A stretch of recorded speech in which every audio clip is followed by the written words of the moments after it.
The second founding of the 31st millennium marked a pivotal transformation in the structure of the Adeptus Astartes, as the massive Space Marine legions were divided into smaller, more manageable chapters. Among the successor formations born from this great reorganization, the Raptors emerged from the genetic lineage of the 19th Legion, the Raven Guard, carrying with them both the tactical brilliance and genetic burden of their progenitors. The Raptors' genesis can be traced directly to the aftermath of the Horus Heresy, when Robute Guilliman's Codex Astartes mandated the division of the surviving Loyalist legions. The Raven Guard, having suffered catastrophic losses during the drop site massacre at Istvan V, had spent the latter years of the heresy rebuilding their strength through accelerated recruitment and the controversial genetic experiments conducted on Deliverance. These efforts, while successful in replenishing their numbers, came at a significant cost to the stability of their gene seed. When the time came for the second founding, the Raven Guard possessed sufficient genetic material and veteran leadership to spawn several successor chapters. The Raptors were among the first of these new formations, established with a core of battle-hardened veterans who had survived the crucible of the heresy. These founding members brought with them not only their combat experience, but also the tactical doctrines that had been refined through years of guerrilla warfare against the traitor forces. The genetic legacy inherited by the Raptors carried the distinctive markers of Primarch Corvus Corax's bloodline. Like their parent chapter, the Raptors possessed the enhanced stealth capabilities and heightened senses that characterized the 19th Legion's gene seed. Their battle brothers demonstrated exceptional aptitude for reconnaissance, infiltration, and precision strikes, capabilities that had made the Raven Guard legendary during the Great Crusade. However, this genetic inheritance came with significant complications that would shape the chapter's future development. The gene seed utilized in the Raptors' founding bore the scars of the desperate measures taken on Deliverance during the heresy. Corvus Corax's attempts to rapidly rebuild his legion through accelerated implantation techniques and genetic manipulation had introduced instabilities into the Raven Guard's genetic material. While not as severely affected as some of the failed experiments that had produced the wretched Wergeld, the gene seed stocks allocated to the Raptors showed signs of degradation that manifested in various ways. The most notable effect of this genetic deterioration was the progressive failure of the mucranoid and Becher's gland implants in a significant portion of the chapter's battle brothers. The mucranoid, responsible for secreting a waxy protective substance, functioned sporadically or not at all in many Raptors, leaving them more vulnerable to chemical and environmental hazards than their counterparts in other chapters. Similarly, the Becher's gland, which should have allowed them to spit corrosive venom, remained dormant in the majority of the chapter's members. These genetic deficiencies necessitated careful management of the chapter's gene seed stocks and influenced their recruitment practices from the earliest days of their founding. The Raptors' apothecaries developed extensive protocols for monitoring genetic stability and implemented stringent selection criteria for potential neophytes. This cautious approach to recruitment meant that the chapter's growth was slower than many of their contemporaries, but it helped ensure the long-term viability of their genetic legacy. The initial deployment of the Raptors took place within the Segmentum Solar, the heavily fortified and strategically crucial region of space that encompassed Terra itself. This assignment reflected both the chapter's trusted status as sons of a loyalist Primarch and the practical need for reliable forces in the Imperium's heartland. The Segmentum Solar, while theoretically secure, faced numerous threats in the aftermath of the heresy, including remnant traitor forces, emerging Xenos incursions, and the growing problem of piracy in the outer systems. The Raptors established their primary base of operations on a fortress monastery constructed within an asteroid field in the outer reaches of a system designated for their exclusive use. This location provided excellent training opportunities for void warfare and boarding actions, while maintaining the secrecy and security that their operational methods required. The asteroid base, honeycombed with tunnels and chambers carved from the living rock, reflected the chapter's preference for concealment and defensive depth.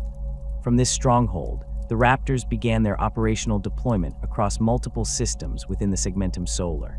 Their early missions focused primarily on counterinsurgency operations against holdout trader elements and the suppression of pirate fleets that had grown bold in the chaos following the heresy. These assignments played to the chapter's strengths, allowing them to employ the stealth tactics and precision strikes that had been perfected by their parent legion. The relationship between the Raptors and the Raven Guard remained close during the early centuries following the Second Founding.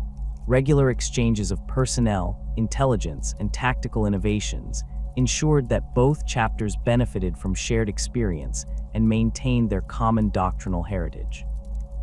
Senior officers from the Raven Guard occasionally served as advisors during major campaigns, while promising Raptors were sometimes seconded to their parent chapter for specialized training.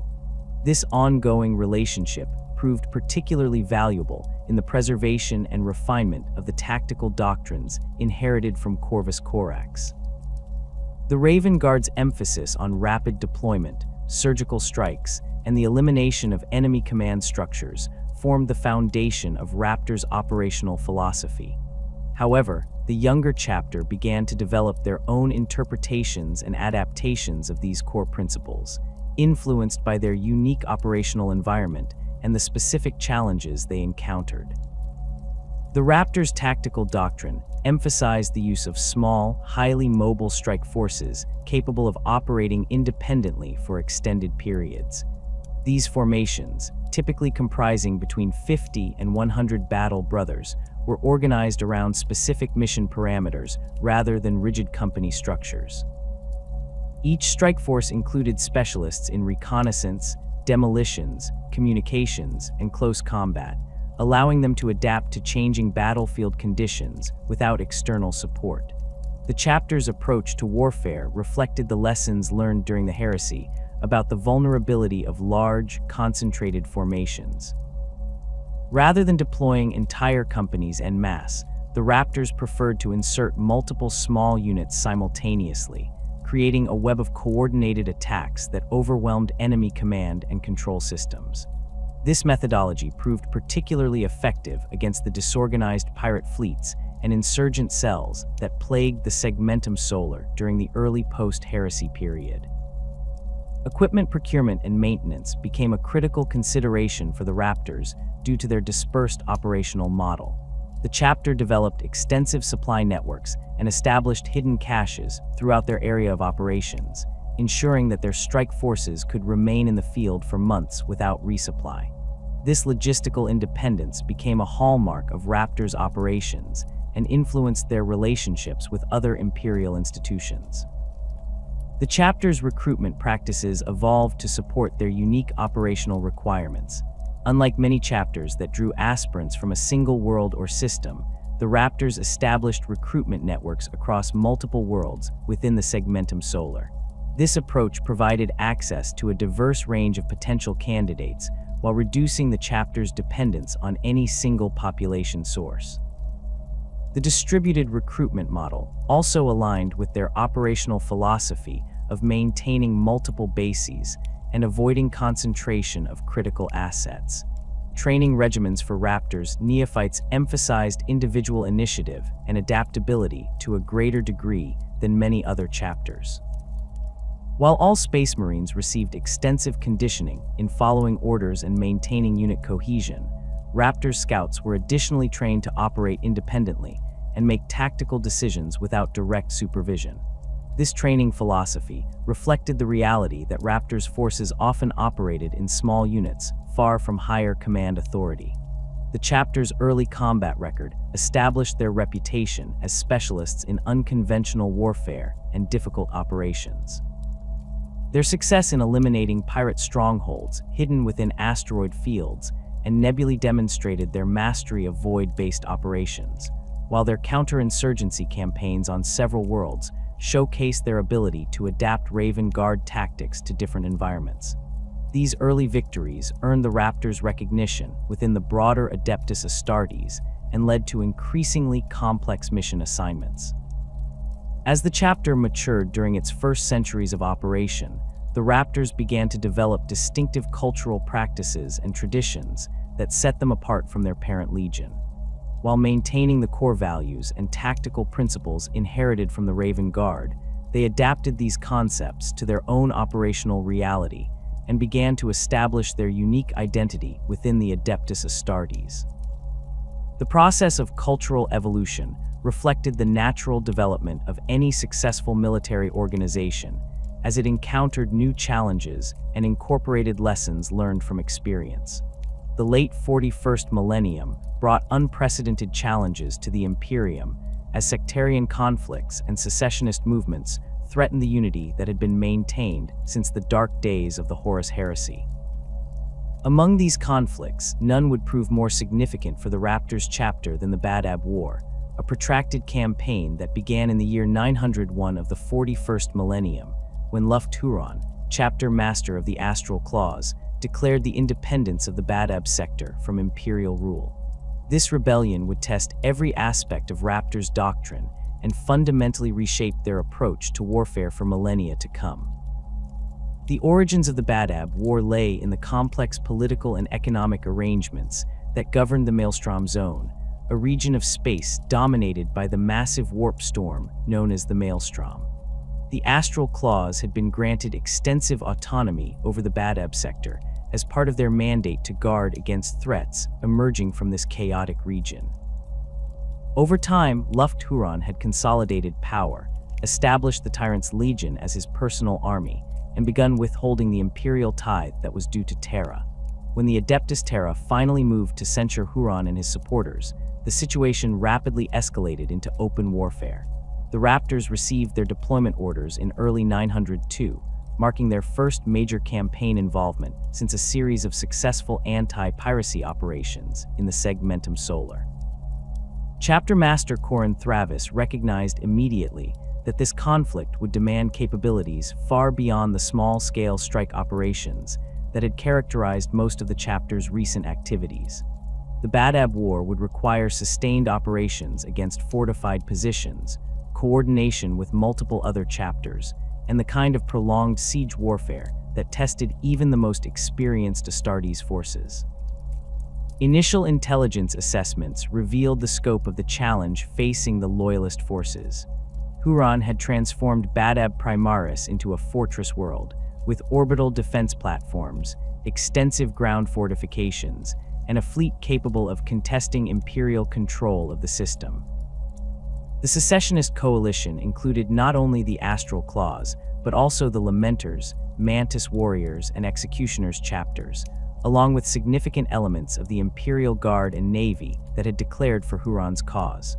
The Loyalist response would need to be equally comprehensive, requiring the coordination of multiple Space Marine chapters, Imperial Guard regiments, and Navy battle groups. The Raptors deployed their full chapter strength for the first time since their founding, organizing their forces into 3 primary battle groups rather than their usual dispersed strike forces. The first battle group, commanded by Captain Keeds Nex, consisted of the chapter's most experienced veterans and would be assigned to direct assault operations against key strategic targets. The second battle group, led by Captain Valen Mordak, specialized in reconnaissance and infiltration missions that would support the broader Loyalist campaign. The third battle group, under Captain Thane Carrick, focused on siege operations and the systematic reduction of fortified positions. The journey to the Badab sector required careful coordination with the other Loyalist chapters involved in the campaign. The Raptors found themselves working alongside the Fire Hawks, Minotaurs, and Red Scorpions, each bringing their own tactical specialties and operational preferences to the coalition. The diversity of approaches initially created coordination challenges, as each chapter had developed distinct interpretations of Codex Astartes doctrine based on their unique experiences and genetic heritage. Captain Nex established liaison protocols with his counterparts from the other chapters, recognizing that effective coordination would be essential for success against an enemy that possessed intimate knowledge of the local terrain and had years to prepare defensive positions. The Raptors' expertise in reconnaissance and infiltration made them valuable partners for the more assault-oriented chapters, while their experience with independent operations allowed them to support multiple simultaneous offensives without requiring extensive command oversight. The first major engagement involving Raptors' forces occurred during the initial assault on the outer system defenses of Badab Primaris. The secessionist fleet, anchored by several battle barges and strike cruisers of the Astral Claws, had established a defensive perimeter designed to prevent Loyalist forces from achieving orbital supremacy. The Raptors' strike cruiser Shadowhawk, accompanied by 2 rapid strike vessels, was assigned to penetrate this perimeter and conduct reconnaissance of the inner system defenses. Captain Nex led a boarding action against the secessionist heavy cruiser Retribution's Edge, a vessel that had been monitoring Loyalist fleet movements from a concealed position within an asteroid field. The operation demonstrated the Raptors' ability to adapt their small unit tactics to void warfare, as multiple squads simultaneously breached the enemy vessel at different points, creating confusion among the defenders and preventing coordinated resistance. The capture of the cruiser provided valuable intelligence about secessionist fleet dispositions and revealed the extent of the orbital defenses protecting Badab Primaris. The intelligence gathered from this operation confirmed that Huron had invested heavily in orbital defense platforms positioned throughout the system. These installations, armed with macro cannons and lance batteries, created overlapping fields of fire that would make any direct assault on Badab Primaris extremely costly. The Loyalist command structure recognized that reducing these defenses would require a combination of fleet action and ground-based assault teams capable of infiltrating and destroying key installations from within. The Raptors' second battle group received the mission of infiltrating the primary orbital defense complex, a massive station designated Fortress Nemesis that controlled the defensive grid for the entire inner system. Captain Mordek selected 2 companies of his most experienced infiltration specialists for this operation, recognizing that failure would compromise the entire Loyalist assault on Badab Primaris. The mission required the Raptors to approach the station using captured secessionist vessels, board the facility without triggering its automated defense systems, and maintain operational security while systematically disabling its primary weapons. The infiltration of Fortress Nemesis demonstrated both the strengths and limitations of Raptors' tactical doctrine when applied to large-scale operations. The initial insertion proceeded flawlessly, with Raptors' teams using their enhanced stealth capabilities to avoid detection by the station's sensor networks. However, once combat commenced, the confined spaces and heavily fortified nature of the facility negated many of the mobility advantages that characterized Raptors' operations in more open environments. Brother Sergeant Davin Kyer led the assault on the station's primary command center, navigating through kilometers of armored corridors while under constant fire from automated defense systems and secessionist defenders. The engagement required sustained close-quarters combat in conditions that favored the defenders, who possessed superior knowledge of the facility's layout and had prepared multiple fallback positions. The Raptors adapted by employing demolition charges to create new routes through the station's structure, bypassing prepared defensive positions and maintaining the initiative despite the challenging environment. The successful destruction of Fortress Nemesis opened the way for the main Loyalist assault on Badab Primaris, but the operation had cost the Raptors nearly a full company of battle brothers. The casualties included several veteran sergeants whose experience in infiltration operations could not be easily replaced. Captain Mordek recognized that the chapter's traditional emphasis on small unit operations had not adequately prepared them for the sustained combat required in heavily fortified environments, leading to tactical adaptations that would influence Raptors' doctrine for centuries to come. The siege of Badab Primaris itself proved to be an even greater challenge, as Huron had transformed the world into a fortress that combined the defensive advantages of urban terrain with extensive underground tunnel networks and concealed weapon positions. The Loyalist forces found themselves engaged in the kind of attritional warfare that Space Marine doctrine generally sought to avoid, requiring sustained operations against prepared positions defended by troops who possessed comparable training and equipment. The Raptors were assigned to operations in the industrial sector of the planetary capital, where massive manufactorum complexes provided excellent concealment for secessionist forces while limiting the effectiveness of orbital bombardment. Captain Carrick's 3rd Battle Group found themselves engaged in building-to-building fighting that demanded tactical flexibility and the ability to maintain unit cohesion in an environment where traditional command structures were constantly disrupted by enemy action. The urban combat environment forced significant modifications to standard Raptors operational procedures. The close confines of the industrial sector made their usual emphasis on mobility and rapid redeployment less effective, while the presence of civilian populations complicated targeting decisions and limited the use of heavy weapons. Brother Captain Carrick adapted by organizing his forces into smaller teams that could operate independently within individual buildings, while maintaining coordination through enhanced Vox networks and pre-planned rally points. The fighting in the Manufactorum district revealed the extent to which Huron had prepared for a prolonged siege. Secessionist forces had established supply caches throughout the industrial sector, created concealed firing positions that commanded key avenues of approach, and prepared demolition charges that could bring down entire buildings to block loyalist advances. The Raptors found themselves engaged in a complex 3-dimensional battle that extended from the factory floors through multiple levels of catwalks and maintenance tunnels to the rooftops of the massive industrial structures.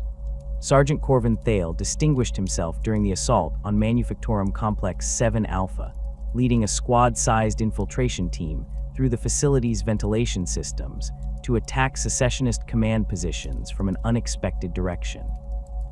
The operation required his team to navigate through kilometers of narrow ducts while carrying full combat equipment, emerging behind enemy lines to eliminate key commanders and communication nodes. The success of this operation demonstrated the continued relevance of traditional Raptors infiltration techniques, even in the challenging urban environment. The prolonged nature of the siege operations on Badab Primaris forced the Raptors to develop new approaches to logistics and casualty evacuation. Their traditional model of independent operation with minimal external support proved inadequate for sustained combat operations that could continue for months without resolution. Captain Carrick established forward aid stations in secured buildings throughout the industrial sector, allowing wounded battle brothers to receive immediate medical attention without requiring evacuation to the chapter's primary medical facilities. The apothecaries attached to the 3rd Battle Group adapted their procedures to address the specific challenges of urban warfare, developing techniques for extracting gene seed from fallen battle brothers in contested areas where traditional recovery operations were impossible. Brother Apothecary Voss Kellyan created portable extraction kits that could be carried by individual squads, ensuring that the chapter's genetic legacy could be preserved even when immediate evacuation was not possible. The siege of Badab Primaris also provided the Raptors with their first extensive experience coordinating with Imperial Guard regiments in sustained operations. The Badab Rifles, Loyalist Guard units that had remained faithful to the Imperium despite pressure from secessionist sympathizers, fought alongside Raptors forces in several key engagements. These joint operations required the development of new communication protocols and tactical procedures that could accommodate the different capabilities and limitations of Astartes and baseline human forces. Colonel Marcus Verne of the 23rd Badab Rifles proved to be an effective partner for Captain Carrick, demonstrating the tactical acumen and personal courage that earned the respect of the Raptors' leadership. The Guard Regiment's knowledge of local terrain and urban layouts complemented the Raptors' superior combat capabilities, creating combined arms teams that proved highly effective against secessionist positions. These collaborative relationships would influence the chapter's future approach to joint operations with other Imperial forces. The fighting on Badab Primaris continued for over 2 years, with Loyalist forces gradually gaining control of key strategic points, while secessionist resistance remained fierce throughout the urban areas. The Raptors participated in dozens of major engagements during this period, ranging from precision strikes against command facilities to sustained assaults on heavily fortified positions. Each operation provided lessons that would be incorporated into evolving chapter doctrine, as the leadership recognized that the traditional emphasis on rapid strikes and quick withdrawals was insufficient for the kind of prolonged campaigns that characterized modern warfare. The casualties sustained during the Badab operations were unprecedented in the chapter's history, with nearly 3 full companies of Battle Brothers killed or permanently disabled during the fighting. The losses included Captain Valen Mordek, who died leading an assault on a secessionist stronghold in the lower levels of the planetary capital.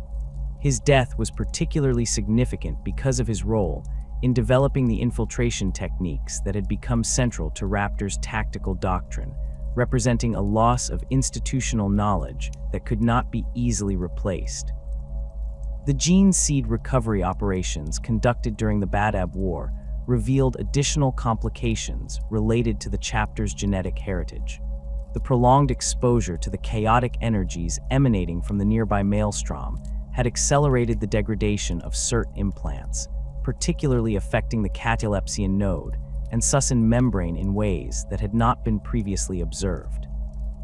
These discoveries necessitated enhanced monitoring protocols and influenced the chapter's approach to deployment in regions with high levels of warp energy. The harsh lessons learned during the Badab War fundamentally transformed the Raptors' approach to warfare, forcing a comprehensive evolution of their tactical doctrine that would define their operational methods for millennia to come. The prolonged siege operations and urban warfare had exposed critical limitations in their traditional emphasis on rapid strikes and infiltration, compelling Chapter Master Corin Thravis and his senior commanders to develop new methodologies that preserved their inherited strengths while addressing the demands of modern imperial warfare. The genetic legacy of the Raven Guard remained the foundation of Raptor's tactical doctrine, manifesting in enhanced sensory capabilities that provided significant advantages in reconnaissance and stealth operations. The oculobe implant functioned with exceptional efficiency in most Battle Brothers, granting superior low-light vision and motion detection that proved invaluable during night operations and in the confined spaces of ship corridors or underground complexes. These enhanced visual capabilities allowed Raptor scouts to identify enemy positions and movement patterns from distances that would challenge even the most experienced soldiers of other chapters. The neurological modifications inherited from their Primarch's gene seed enhanced spatial awareness and reaction times in ways that complemented their stealth-focused training regimens. Battle Brothers demonstrated an intuitive understanding of terrain features and structural weaknesses that enabled them to identify concealed routes and vulnerable points in enemy fortifications. This enhanced perception extended to their ability to detect subtle changes in environmental conditions that might indicate the presence of concealed enemies or hidden threats. The chapter's approach to power armor modification reflected their operational priorities and the practical lessons learned through decades of specialized missions. Standard Mark VII Aquila pattern armor received extensive customization to support stealth operations, with noise-dampening materials integrated into joint assemblies and servo motor housings to minimize the distinctive mechanical sounds that typically accompanied Astartes' movement. The ceramite plating incorporated specialized coating compounds that reduced thermal signatures and provided limited adaptive camouflage capabilities in specific environmental conditions. Raptor's Techmarines developed sophisticated sound suppression systems that extended beyond simple noise reduction to active acoustic masking. These systems analyzed ambient environmental sounds and generated counter frequencies that helped mask the distinctive audio signatures of power armor operation. The technology proved particularly effective in urban environments where background noise provided natural concealment, allowing fully armored Battle Brothers to move through populated areas without immediately alerting potential enemies to their presence. The visual camouflage systems employed by the Raptors represented a significant advancement over the basic adaptive patterns used by many Imperial forces. Rather than relying on simple color shifting materials, their armor incorporated micro-scale pattern generators that could mimic the texture and coloration of various surfaces with remarkable fidelity. These systems required regular recalibration and maintenance by specially trained techmarines, but provided concealment capabilities that approached the effectiveness of dedicated stealth fields in appropriate conditions. The chapter's armory maintained extensive stocks of specialized ammunition and weapons optimized for covert operations. Bolt rounds received modifications that reduced muzzle flash and report while maintaining their devastating impact against enemy targets. The explosive charges contained within each bolt were reformulated to produce less distinctive blast signatures, making it more difficult for enemies to identify the source of incoming fire during nighttime engagements or in acoustically complex environments. Suppressed variants of standard Astartes weapons became standard equipment for Raptors forces, with each battle brother trained in their proper employment and maintenance. These weapons required more frequent cleaning and component replacement than their conventional counterparts, but provided tactical advantages that justified the additional logistical burden. The suppressors themselves incorporated advanced materials that could withstand the extreme pressures and temperatures generated by Astartes-grade weaponry, while maintaining their sound dampening effectiveness through extended combat operations. The development of specialized reconnaissance equipment reflected the chapter's commitment to information gathering as a critical component of successful operations. Raptors scouts employed sensor packages that could detect enemy communications, identify thermal signatures through various forms of concealment, and map structural layouts of target facilities from external observation points. These devices were miniaturized to fit within standard equipment loadouts, while providing capabilities that rivaled much larger Imperial Guard reconnaissance systems.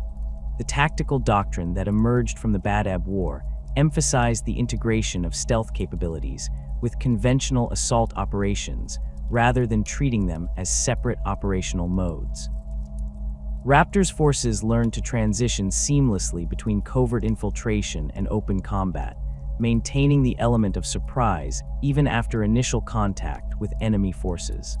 This approach required extensive cross-training that ensured every battle brother possessed competency in both stealth techniques and direct engagement tactics. The chapter's organizational structure adapted to support their evolving operational requirements through the creation of specialized formations that could operate independently while maintaining coordination with larger force elements. Scout companies received expanded roles that extended far beyond their traditional function as training units for neophytes, becoming elite reconnaissance forces capable of conducting complex intelligence-gathering missions deep within enemy territory. These formations included veteran sergeants and specialists who provided the experience and leadership necessary for extended independent operations. The integration of asymmetric warfare principles into Raptors' doctrine reflected their recognition that conventional Astartes tactics were insufficient against certain types of enemies and operational environments. Rather than relying solely on the shock assault techniques favored by many chapters, the Raptors developed methodologies that emphasized patience, careful preparation, and the systematic degradation of enemy capabilities through targeted strikes against critical infrastructure and command elements. Guerrilla warfare techniques became a standard component of Raptors training, with battle brothers learning to operate in small, highly mobile units that could strike at enemy forces before withdrawing to concealed positions. These tactics proved particularly effective against numerically superior enemies who relied on conventional deployment patterns and predictable logistical arrangements. The ability to appear suddenly, inflict significant casualties, and disappear before enemy forces could mount an effective response became a hallmark of Raptors' operations. The chapter's approach to behind enemy lines operations evolved to encompass not only traditional sabotage and reconnaissance missions, but also the establishment of long-term intelligence networks and the coordination of resistance movements among local populations. Raptors forces learned to work with civilian irregulars and Imperial Guard units that had been cut off from main force elements, providing training, equipment, and leadership that transformed scattered survivors into effective fighting forces. The logistical challenges of extended covert operations required the development of sophisticated supply networks that could support Raptors' forces for months without external resupply. These networks included hidden caches positioned throughout potential operational areas, established through careful advance planning and maintained by dedicated support personnel. The caches contained not only ammunition and medical supplies, but also specialized equipment for specific mission types and communication devices that allowed isolated units to maintain contact with chapter command elements. The coordination protocols developed for joint operations with Imperial Guard regiments reflected lessons learned during the Siege of Badab Primaris, where effective collaboration had proven essential for mission success. Raptors officers received extensive training in Imperial Guard tactical doctrine and organizational structures, enabling them to integrate their specialized capabilities with conventional military formations. These joint operations typically involved Raptors forces conducting reconnaissance and target identification, while Guard units provided sustained firepower and area control. The combined arms strategies employed by the Raptors emphasized the complementary nature of different military capabilities rather than attempting to replace conventional forces with Astartes units. Imperial Guard artillery provided suppressive fire that enabled Raptors' infiltration teams to approach target areas undetected, while Guard infantry secured perimeters that prevented enemy forces from interfering with precision strikes conducted by Astartes specialists. These collaborative arrangements maximized the effectiveness of both force types while minimizing casualties among the more numerous but less resilient Guard personnel. The chapter's intelligence gathering capabilities expanded significantly following their experiences in the Badab War, as commanders recognized that successful operations required detailed knowledge of enemy dispositions, capabilities, and intentions. Raptors developed extensive networks of informants and surveillance assets that provided continuous monitoring of potential threat areas, allowing them to identify emerging problems before they could develop into major security challenges. The training regimens implemented for new recruits incorporated lessons learned from decades of specialized operations, emphasizing individual initiative and adaptability while maintaining the discipline and unit cohesion essential for Astartes' effectiveness. Neophytes learned to operate independently when necessary while remaining capable of seamless integration with larger formations when tactical situations required coordinated action. This dual capability became a defining characteristic of Raptors' battle brothers and distinguished them from their counterparts in more conventionally organized chapters. The psychological aspects of guerrilla warfare received particular attention in Raptors' training programs, as commanders recognized that unconventional tactics required different mental approaches than traditional Astartes assault operations. Battle brothers learned to exercise patience during extended surveillance missions, maintain operational security when operating among civilian populations, and make tactical decisions based on incomplete information while operating far from command authority. The chapter's approach to equipment standardization balanced the need for operational flexibility with the practical requirements of maintenance and resupply in field conditions. While individual squads received specialized equipment tailored to their specific mission parameters, all Raptors forces maintained proficiency with standard Imperial weapons and systems that could be obtained from conventional supply sources. This dual approach ensured that units could continue operating even when their specialized equipment was damaged or depleted during extended missions. The development of urban warfare capabilities reflected the reality that many Imperial conflicts occurred in heavily populated areas, where traditional Astartes shock tactics were either inappropriate or ineffective. Raptors' forces learned to navigate complex three-dimensional environments that included underground tunnel systems, multi-level structures, and dense civilian populations that complicated targeting and movement decisions. These skills proved valuable not only during siege operations, but also in counter-insurgency missions and anti-piracy operations conducted in space stations and orbital facilities. The chapter's medical protocols adapted to support the extended independent operations that characterized their tactical approach, with apothecaries receiving additional training in field surgery and long-term casualty management. The genetic monitoring requirements imposed by their deteriorating gene seed necessitated portable diagnostic equipment that could identify potential implant failures before they became life-threatening. These medical capabilities enabled Raptors forces to maintain operational effectiveness during prolonged missions while preserving the chapter's precious genetic legacy. The transformation of the Raptors following the Badab War extended far beyond tactical doctrine and equipment modifications, fundamentally reshaping the cultural identity and philosophical outlook that define the chapter's character. The devastating losses sustained during those prolonged campaigns had forced a painful reckoning with the limitations of glory-seeking behavior and the hollow nature of personal heroics when measured against mission failure and unnecessary casualties. This cultural evolution represented perhaps the most profound change in the chapter's history, establishing principles that would guide their actions for millennia to come.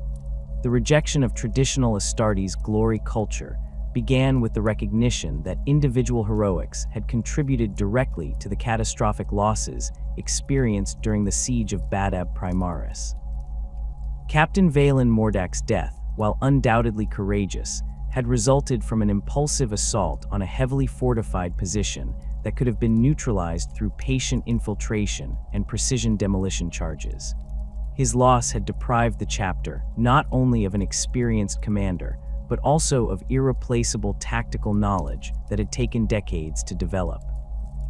Chapter Master Corin Thravis mandated extensive after-action reviews that identified dozens of similar incidents where the pursuit of personal honor had compromised mission effectiveness and resulted in preventable casualties. The cultural shift required careful management to avoid undermining the martial pride and aggressive spirit that remained essential for Astartes' effectiveness in combat. Rather than simply prohibiting heroic actions, the chapter's leadership redirected that competitive drive toward mission accomplishment and tactical innovation. Battle Brothers learned to measure their worth not by individual kill tallies or dramatic gestures, but by their contribution to overall operational success and the preservation of their brothers' lives. This philosophical adjustment proved challenging for many veterans who had spent decades conditioning themselves to seek personal glory in combat. The emphasis on humility became a defining characteristic of Raptors' culture, manifesting in subtle but significant changes to their daily routines and ceremonial practices.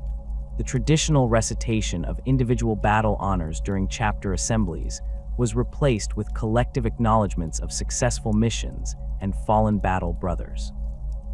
Veterans were recognized for their ability to train younger warriors and develop innovative tactical solutions rather than for their personal combat achievements. This cultural adjustment required constant reinforcement from the chapter's leadership, as the natural Astartes inclination toward competitive hierarchy remained strong even among the most disciplined battle brothers. The concept of professionalism within the Raptors encompassed not only tactical competence, but also emotional discipline and the ability to maintain operational security under challenging conditions. Battle Brothers learned to suppress their natural reactions to provocation and insult, recognizing that emotional responses could compromise mission effectiveness and endanger their brothers. This training proved particularly valuable during joint operations with Imperial Guard units, where the vast differences in capability and status could easily lead to friction and misunderstandings that undermined operational cooperation. The chapter's dedication to the Emperor's will was reframed in practical terms that emphasized service over worship, focusing on the tangible benefits that successful missions provided to Imperial citizens rather than abstract theological concepts. This approach resonated with the pragmatic mindset that had emerged from their combat experiences, providing a spiritual foundation that supported their operational methods without requiring the elaborate rituals and ceremonies that characterized many other chapters. The Emperor was revered as the ultimate source of their purpose and authority, but this reverence was expressed through competent execution of their duties rather than through ostentatious displays of devotion. The training regimens implemented throughout the chapter reflected these cultural values through their emphasis on practical skills and measurable competencies rather than traditional tests of courage or endurance. Neophytes spent significantly more time learning advanced marksmanship techniques, communications protocols, and equipment maintenance than their counterparts in other chapters. The ability to maintain and repair specialized gear in field conditions became as important as proficiency with close combat weapons, reflecting the reality that equipment failures during covert operations could prove fatal to entire squads. Marksmanship training within the Raptors achieved a level of sophistication that rivaled the most elite Imperial Guard sniper schools, with Battle Brothers learning to engage targets at extreme ranges under adverse conditions while maintaining the stealth necessary for continued operations. The training programs incorporated advanced ballistics calculations, environmental compensation techniques, and the use of specialized ammunition types optimized for specific target categories. Each Battle Brother was expected to achieve consistent accuracy at ranges exceeding 1,000 meters with standard bolter weapons, while designated marksmen trained with specialized long-range systems capable of precision engagement at distances approaching 2 kilometers. The chapter's approach to marksmanship extended beyond individual proficiency to encompass coordinated fire support techniques that maximize the effectiveness of small unit operations. Squads learned to establish overlapping fields of fire that could eliminate multiple targets simultaneously while maintaining concealment from enemy observation. These techniques required precise timing and communication, with individual Battle Brothers sacrificing optimal firing positions to support overall squad effectiveness. The training emphasized patience and fire discipline, with Battle Brothers learning to wait for optimal engagement opportunities rather than immediately engaging detected targets. Operational security training became a fundamental component of Raptors' education, with Battle Brothers learning to compartmentalize information and maintain cover identities that could withstand casual scrutiny from Imperial authorities. This training included instruction in civilian behavior patterns, local customs and dialects for various worlds within their operational area, and the bureaucratic procedures that governed Imperial commerce and transportation.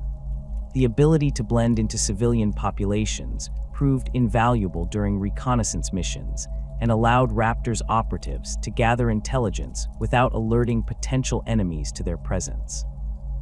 The communication protocols developed by the Raptors incorporated multiple layers of encryption and authentication that protected operational information while allowing rapid coordination between dispersed units. Battle Brothers learned to operate various communication systems, ranging from standard Imperial Guard Vox equipment to sophisticated long-range transmission, devices capable of maintaining contact across interstellar distances.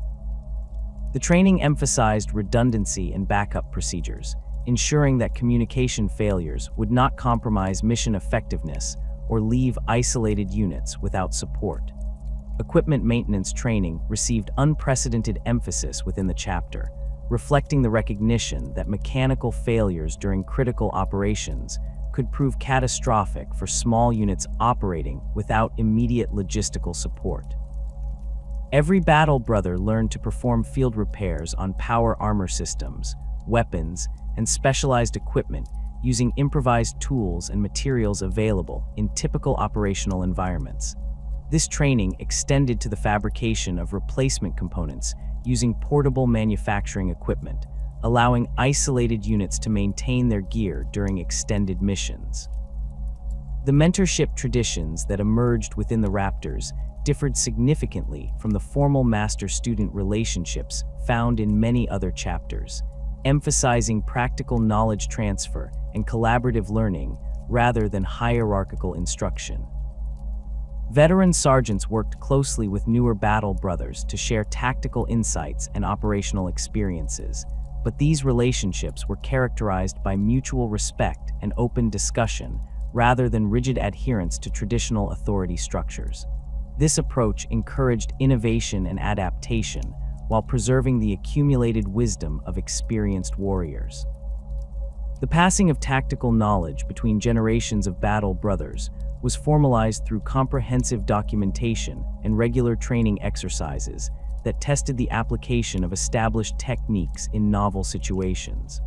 The chapter maintained extensive archives of after-action reports, tactical analyses, and equipment evaluations that provided detailed records of successful and unsuccessful operations. These archives served as educational resources for battle brothers preparing for specific mission types and helped identify patterns and trends that could inform future tactical development.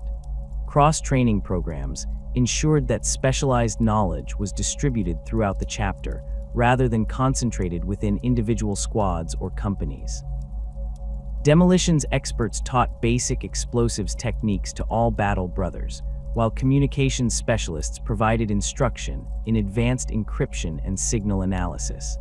This approach reduced the chapter's vulnerability to the loss of key personnel, while improving overall operational flexibility by ensuring that any battle brother could perform critical tasks when circumstances required.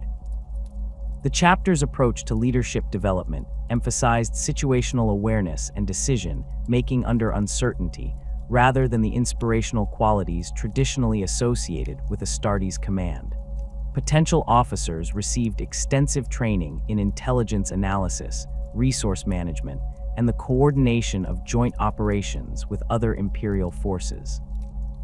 The ability to adapt plans based on changing circumstances and incomplete information was considered more valuable than unwavering adherence to predetermined strategies, reflecting the unpredictable nature of the covert operations that characterized Raptors' missions. The psychological conditioning provided to Raptors' battle brothers addressed the unique stresses associated with extended covert operations and the moral ambiguities that sometimes arose during intelligence-gathering missions. Battle brothers learned to maintain their sense of purpose and identity while operating under false identities or in situations where their actions might appear to conflict with conventional Imperial values. This training proved essential for maintaining unit cohesion and preventing the psychological deterioration that could affect warriors forced to operate in isolation for extended periods. The chapter's religious practices evolved to support their operational requirements while maintaining the spiritual foundation essential for Astartes' psychological stability. Daily devotions were conducted in small groups rather than large assemblies, allowing for more personal reflection and discussion of the moral and ethical challenges encountered during missions. The chaplains adapted their guidance to address the specific concerns of warriors who might be required to deceive Imperial citizens or work with morally questionable allies in service of larger strategic objectives. The integration of practical philosophy into daily routines helped battle brothers internalize the values that guided their actions without requiring constant supervision or external enforcement. Morning weapon maintenance became an opportunity for meditation on the responsibility that accompanied the power to take life, while evening equipment inspections provided time for reflection on the day's activities and lessons learned. These practices reinforced the connection between technical competence and moral responsibility that formed the foundation of Raptors' culture.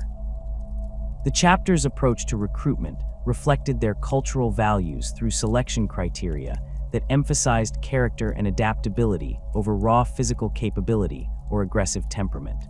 Potential aspirants were evaluated for their ability to work effectively with others, maintain emotional control under stress, and demonstrate the patience necessary for extended observation and planning. While physical prowess remained important, the chapter prioritized candidates who showed evidence of the mental discipline and moral flexibility required for their specialized operational role. The training of neophytes incorporated extensive exposure to civilian populations and Imperial Guard units to ensure that new battle brothers developed the social skills necessary for effective joint operations. This exposure helped prevent the isolation and superiority complex that sometimes affected Astartes, who had limited contact with baseline humans, fostering the respect and understanding essential for productive collaboration. The neophytes learned to appreciate the contributions that ordinary humans could make to mission success while maintaining appropriate awareness of their own enhanced capabilities and responsibilities. The evolution of Raptors' equipment doctrine following the Badab War represented a comprehensive reimagining of how Space Marine wargear could be adapted to support specialized operational requirements. The chapter's armorers and tech marines, working in close collaboration with veteran sergeants who had survived the brutal urban warfare of that conflict, developed modifications and procurement strategies that transformed standard Astartes equipment into tools optimized for stealth, precision, and extended independent operations. The bolter remained the primary weapon of Raptors' battle brothers, but underwent extensive modifications that fundamentally altered its operational characteristics while preserving the devastating firepower that made it the signature weapon of the Adeptus Astartes. The standard Mark VB Godwin pattern bolter received specialized barrel assemblies manufactured from advanced ceramic composites that reduced thermal signatures while maintaining structural integrity under the extreme pressures generated by mass reactive bolt rounds. These barrels incorporated internal sound dampening chambers that significantly reduced the distinctive crack of bolt detonation without compromising the weapon's range or accuracy. The suppressor systems developed for Raptors bolters represented a significant advancement over the crude noise reduction devices employed by some Imperial Guard units. Rather than simple expansion chambers that merely reduced sound levels, these suppressors incorporated active acoustic cancellation technology adapted from voidship stealth systems. Microcogitators analyzed the frequency patterns of bolt discharge and generated counter waves that neutralized much of the audible signature, allowing battle brothers to engage targets without immediately revealing their positions to nearby enemies. Specialized ammunition types became a critical component of Raptors' tactical flexibility, with the chapter maintaining stockpiles of bolt variants optimized for specific operational scenarios. Subsonic rounds traded some penetrating power for near-silent operation, using modified propellant charges that accelerated projectiles to velocities below the sound barrier, while retaining sufficient kinetic energy to defeat standard armor systems. These rounds proved particularly valuable during stealth operations, where maintaining concealment was more important than maximum lethality. Fragmenting bolt rounds designed for use in confined spaces incorporated modified explosive charges that created controlled fragmentation patterns optimized for eliminating multiple targets in close proximity without causing excessive structural damage to surrounding areas. The warheads contained precisely shaped charges that directed explosive force in predetermined directions, allowing battle brothers to engage enemies in adjacent rooms or corridors without endangering civilians or compromising structural integrity of critical facilities. Armor-piercing variants utilized depleted uranium cores surrounded by adamantine jackets that could penetrate even heavily armored targets at extended ranges. These specialized rounds required careful handling and storage due to their radioactive properties, but provided Raptors marksmen with the capability to eliminate enemy vehicles and fortified positions that would otherwise require heavy weapons support. The chapter's tech marines developed specialized loading procedures and protective equipment that allowed safe employment of these rounds during extended operations. The development of chameleon integration technology represented one of the most significant advances in Raptors' stealth capabilities. Rather than relying on simple cloaks or covering materials, the chapter's artificers learned to incorporate chameleon fibers directly into the fabric layers of their power armor, creating adaptive camouflage systems that could adjust to environmental conditions automatically. These integrated systems drew power from the armor's main reactor, allowing continuous operation without the need for separate power sources or manual adjustment. The chameleoning systems employed by the Raptors utilized micro-scale pattern generators that could mimic not only the coloration of surrounding terrain, but also its texture and reflective properties. Advanced sensor arrays built into the armor's helmet continuously monitored environmental conditions and adjusted the camouflage patterns in real time, maintaining optimal concealment even when battle brothers moved through areas with varying lighting conditions or terrain types. The systems proved particularly effective in natural environments where irregular patterns and organic textures provided excellent concealment opportunities. Auspex scramblers became standard equipment for all Raptors forces, reflecting the chapter's recognition that electronic warfare capabilities were essential for successful stealth operations. These devices generated false sensor readings and electromagnetic interference that could confuse enemy detection systems while masking the distinctive energy signatures produced by power armor and advanced weaponry. The scramblers incorporated adaptive algorithms that analyzed enemy sensor frequencies and adjusted their interference patterns accordingly, maintaining effectiveness against a wide variety of detection technologies. The portable nature of Raptor's Auspex scramblers required significant miniaturization of components that were typically housed in vehicle-mounted systems or fixed installations. The chapter's Techmarines collaborated with several Forge Worlds to develop compact power sources and processing units that could provide the computational power necessary for effective electronic warfare while remaining light enough for individual battle brothers to carry during extended operations. These devices required regular maintenance and recalibration, but provided tactical advantages that justified their complexity and resource requirements. Stealth enhancement gear extended beyond simple concealment systems to encompass a comprehensive suite of technologies designed to minimize the various signatures that could reveal the presence of Astartes forces.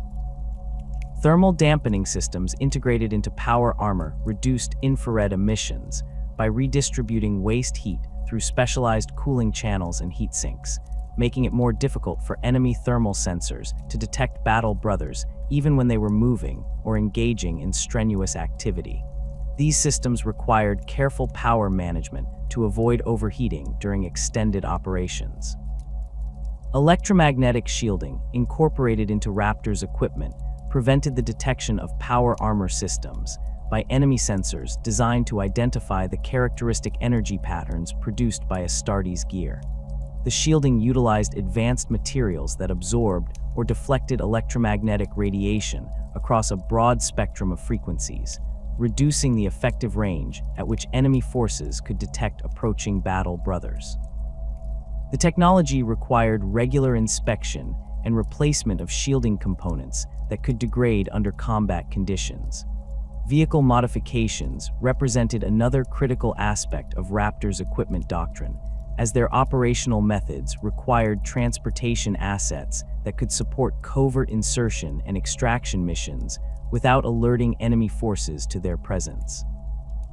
Rhino armored personnel carriers received extensive sound dampening modifications that reduced engine noise and track signatures, allowing them to approach target areas without triggering acoustic sensors or alerting nearby personnel to their presence. The engine modifications implemented on Raptor's vehicles included specialized muffler systems that channeled exhaust gases through cooling chambers and acoustic baffles, significantly reducing both the audible and thermal signatures of vehicle operation. Advanced fuel injection systems optimized combustion efficiency while minimizing emissions that could be detected by chemical sensors or atmospheric monitoring equipment. These modifications required more frequent maintenance than standard Imperial systems, but provided concealment capabilities that proved invaluable during covert operations. Track and suspension modifications reduced the ground pressure and vibration signatures produced by Raptor's vehicles, making it more difficult for enemy forces to detect their movement through seismic sensors or other ground monitoring systems. Specialized trackpads incorporated sound-absorbing materials that minimized the distinctive clatter of armored vehicle movement, while improved suspension systems reduced the transmission of engine vibrations to the vehicle's hull and surrounding terrain. Land speeders employed by the Raptors received comprehensive modifications that enhanced their stealth capabilities while preserving their speed and maneuverability advantages. Anti-grav systems were recalibrated to operate at reduced power levels that minimized electromagnetic emissions, trading some altitude capability for improved concealment from enemy sensors. The vehicles incorporated radar-absorbing materials in their hull construction that reduced their visibility to detection systems while maintaining structural integrity under combat conditions. The weaponry mounted on Raptors vehicles reflected the chapter's emphasis on precision engagement over overwhelming firepower. Heavy bolters were replaced with specialized long-range variants that incorporated advanced targeting systems and sound suppression technology, allowing vehicle crews to engage targets at extended ranges without revealing their positions. Multi-melta systems received targeting cogitators that could identify critical structural points in enemy vehicles and fortifications, maximizing damage while minimizing the number of shots required to neutralize targets.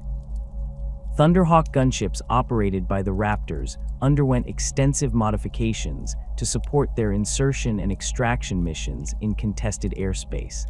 Stealth coating applied to hull surfaces reduced radar cross-sections, while specialized engine baffles minimized thermal signatures that could attract enemy anti-aircraft systems. The aircraft incorporated electronic warfare suites that could jam enemy communications and sensor systems, while providing real-time intelligence about enemy air defenses and patrol patterns. The relationship between the Raptors and various Forge worlds evolved to support their specialized equipment requirements through carefully negotiated agreements that provided access to advanced technologies in exchange for specific services and considerations. Forge World Lucius became a primary supplier of chameleoning and stealth technologies, leveraging their expertise in advanced materials science to develop the sophisticated concealment systems employed by Raptors forces. The chapter provided Lucius with combat data and field testing results that helped refine these technologies for broader Imperial use. Forge World Ryza supplied specialized ammunition and weapons modifications, utilizing their extensive experience with energy weapons and exotic materials to develop the advanced bolt variants and suppressor systems that became standard Raptors equipment. The relationship included regular exchanges of technical personnel, with Raptors Tech Marines receiving advanced training in weapons modification techniques, while Ryza engineers gained practical experience with field maintenance and combat applications of their technologies. The acquisition of rare and specialized wargear required the Raptors to develop extensive networks of contacts within the Adeptus Mechanicus and other Imperial institutions. These relationships were carefully cultivated through the provision of services that demonstrated the chapter's value as partners rather than simply customers demanding advanced equipment.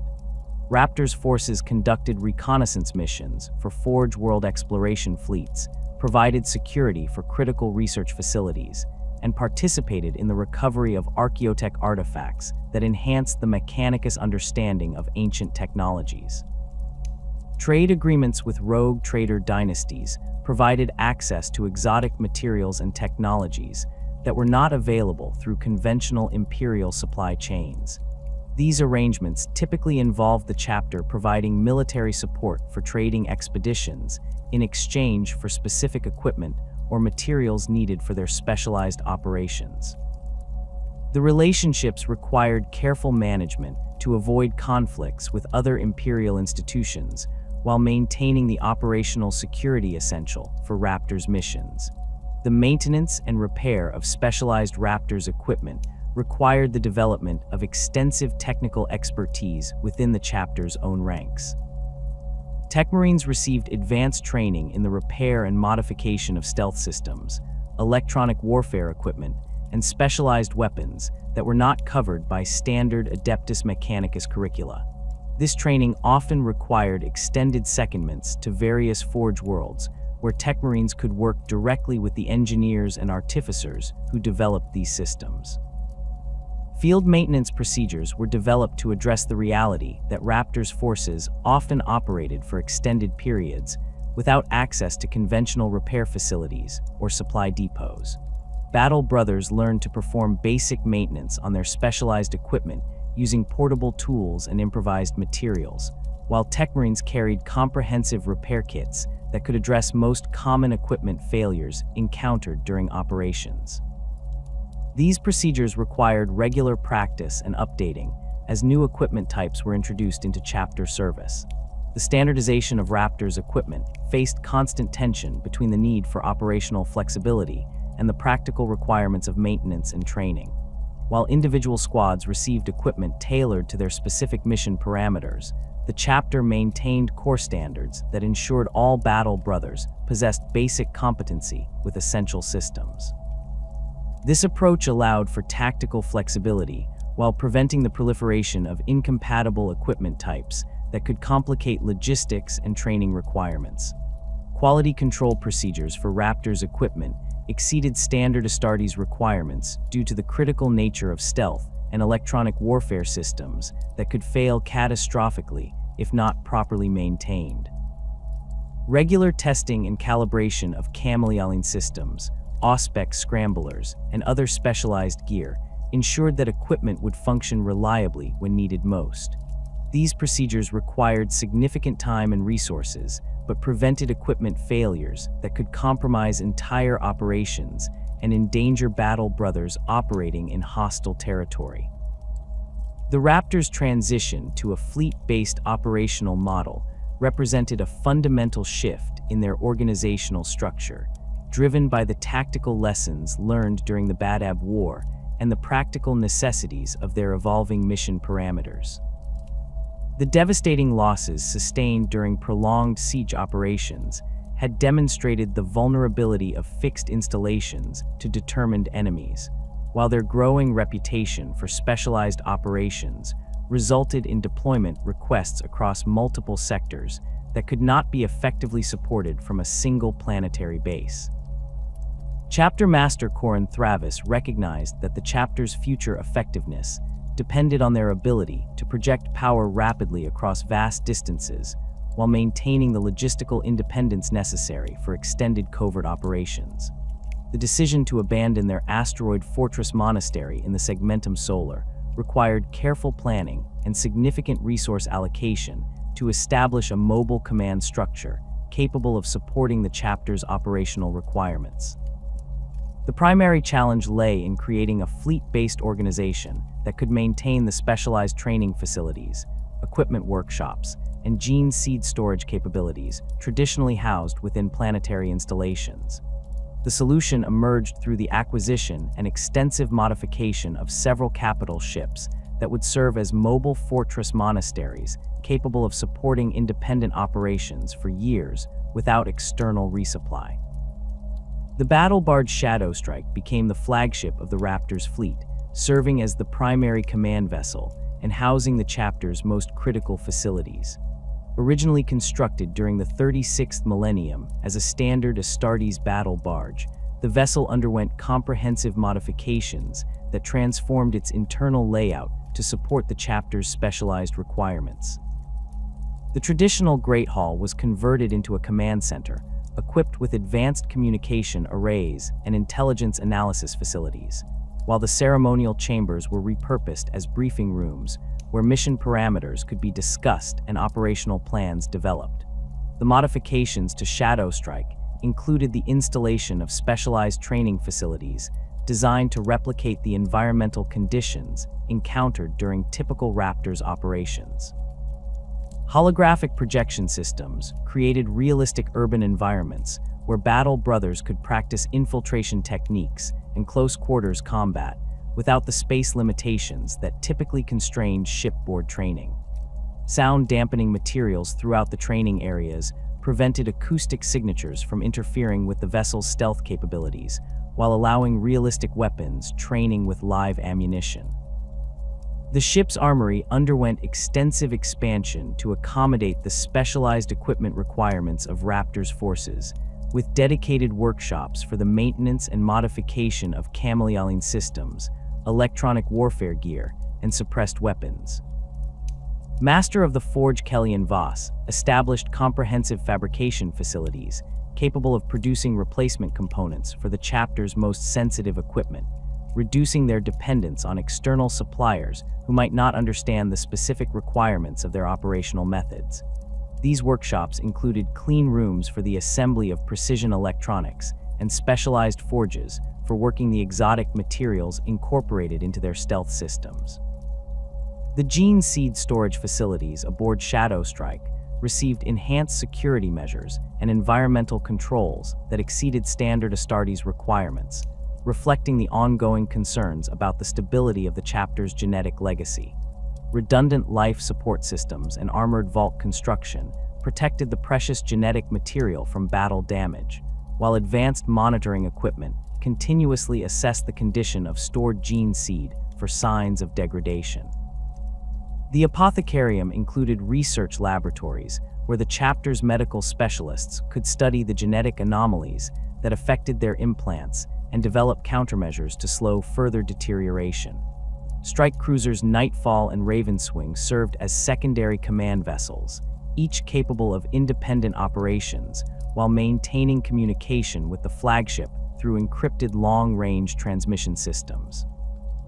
These vessels underwent similar modifications to support specialized training and equipment maintenance, though on a smaller scale than the comprehensive facilities aboard Shadow Strike. The distribution of critical capabilities across multiple vessels provided redundancy that ensured the chapter could continue operations even if individual ships were damaged or destroyed during combat. The crew complement aboard Raptors vessels reflected their operational requirements through the inclusion of specialized personnel rarely found on standard Astartes ships. Intelligence analysts drawn from various Imperial institutions provided expertise in threat assessment and operational planning, while communications specialists maintained the complex encryption systems that protected sensitive transmissions from interception by enemy forces. These personnel underwent extensive security screening and loyalty conditioning to ensure they could be trusted with the classified information that characterized Raptors' operations. The integration of chapter serfs into fleet operations required careful consideration of operational security requirements and the specialized skills needed to maintain their advanced equipment. Many serfs received training in the basic maintenance of chameleon systems and electronic warfare gear, allowing them to perform routine servicing that freed battle brothers for more complex tactical responsibilities. The serf population included former Imperial Guard specialists, whose technical expertise proved invaluable for maintaining the diverse array of equipment employed by Raptors' forces. Recruitment practices adapted to the fleet-based operational model through the establishment of recruitment networks on multiple worlds, rather than relying on a single population source. The Raptors developed relationships with planetary governors and Imperial Guard commanders who could identify potential candidates possessing the physical and mental characteristics suitable for Astartes transformation. These networks operated discreetly to avoid attracting attention from rival chapters or other Imperial institutions that might interfere with their recruitment efforts. The selection criteria for Raptors neophytes emphasized psychological stability and adaptability over the raw aggression traditionally favored by many chapters.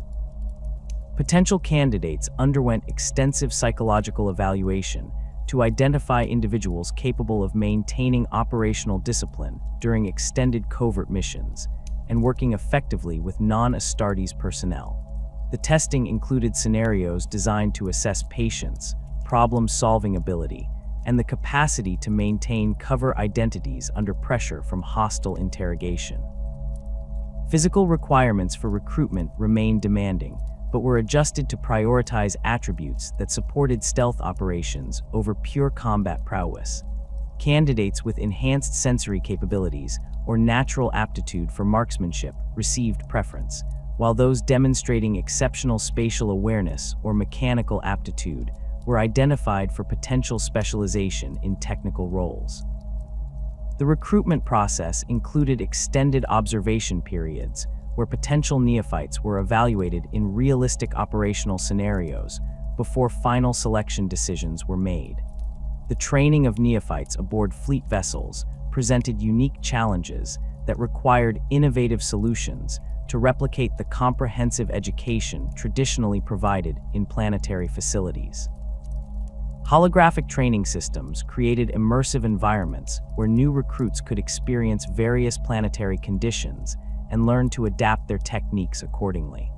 The limited space available on starships necessitated efficient use of every available area, with training sessions conducted in cargo holds, maintenance tunnels, and even external hull surfaces when appropriate safety measures could be implemented. Combat training for fleet-based neophytes incorporated extensive void warfare instruction that prepared them for the boarding actions and ship-to-ship combat that characterized much of their operational environment. The recruits learned to fight in zero-gravity conditions, navigate through damaged ship sections, and operate in the confined spaces that defined void warfare. These skills proved valuable not only for naval operations, but also for urban combat and facility infiltration missions, where similar spatial constraints applied.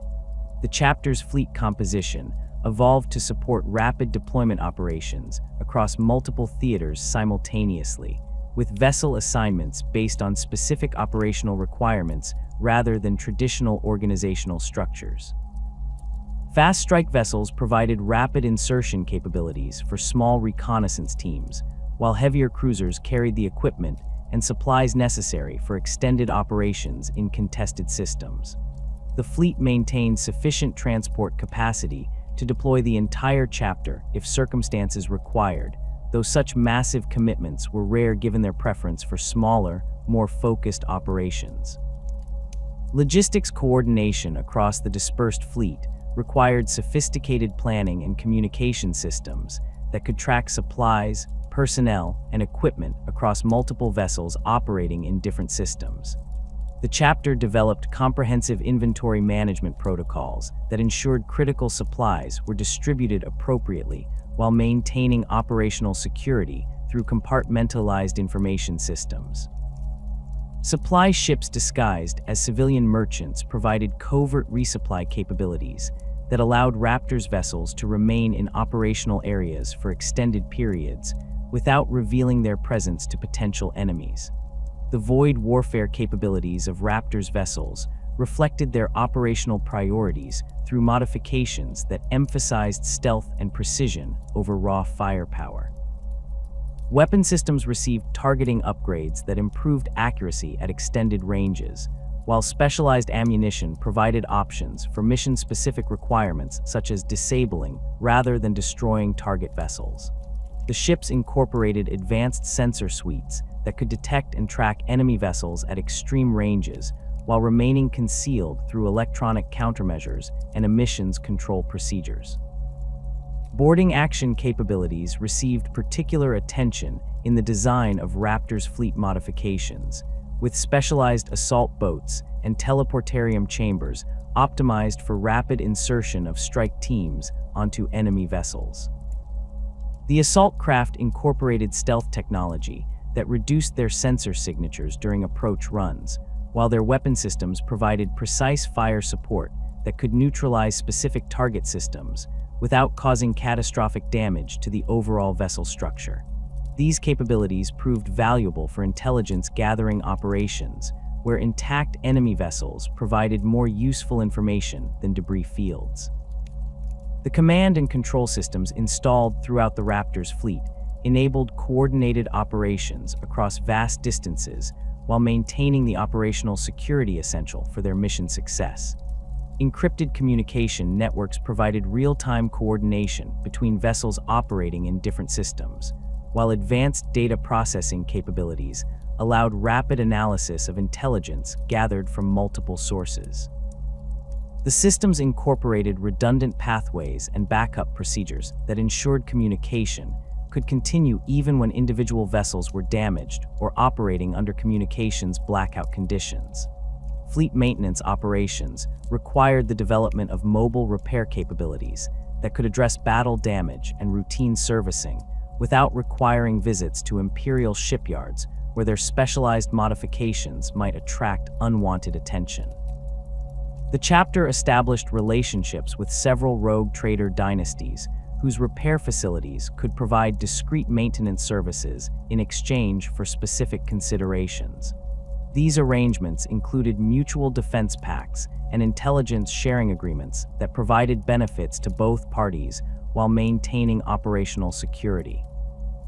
The integration of civilian vessels into Raptors' fleet operations provided additional capabilities while maintaining plausible cover for their activities in various systems.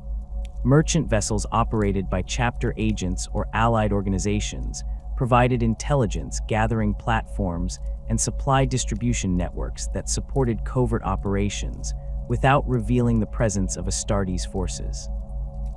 These vessels required careful management to avoid compromising their civilian status while providing the logistical support necessary for extended operations. Navigation and astropathic communication presented ongoing challenges for a fleet-based chapter operating across multiple sectors simultaneously. The Raptors maintained larger than normal complements of navigators and astropaths to ensure reliable warp travel and communication capabilities, while backup personnel provided redundancy against the inevitable casualties that affected these critical specialists. The chapter developed relationships with several navigator houses that could provide replacement personnel when needed, though such arrangements required careful negotiation to maintain operational security. The psychological challenges of extended fleet-based operations required attention to maintain morale and unit cohesion among battle brothers who might spend years aboard starships without setting foot on planetary surfaces. The chapter implemented rotation policies that ensured all personnel received regular opportunities for planetary deployment, while recreational facilities aboard the larger vessels provided outlets for physical activity and social interaction. The maintenance of chapter traditions and ceremonies adapted to shipboard environments helped preserve cultural identity despite the absence of traditional fortress monastery settings.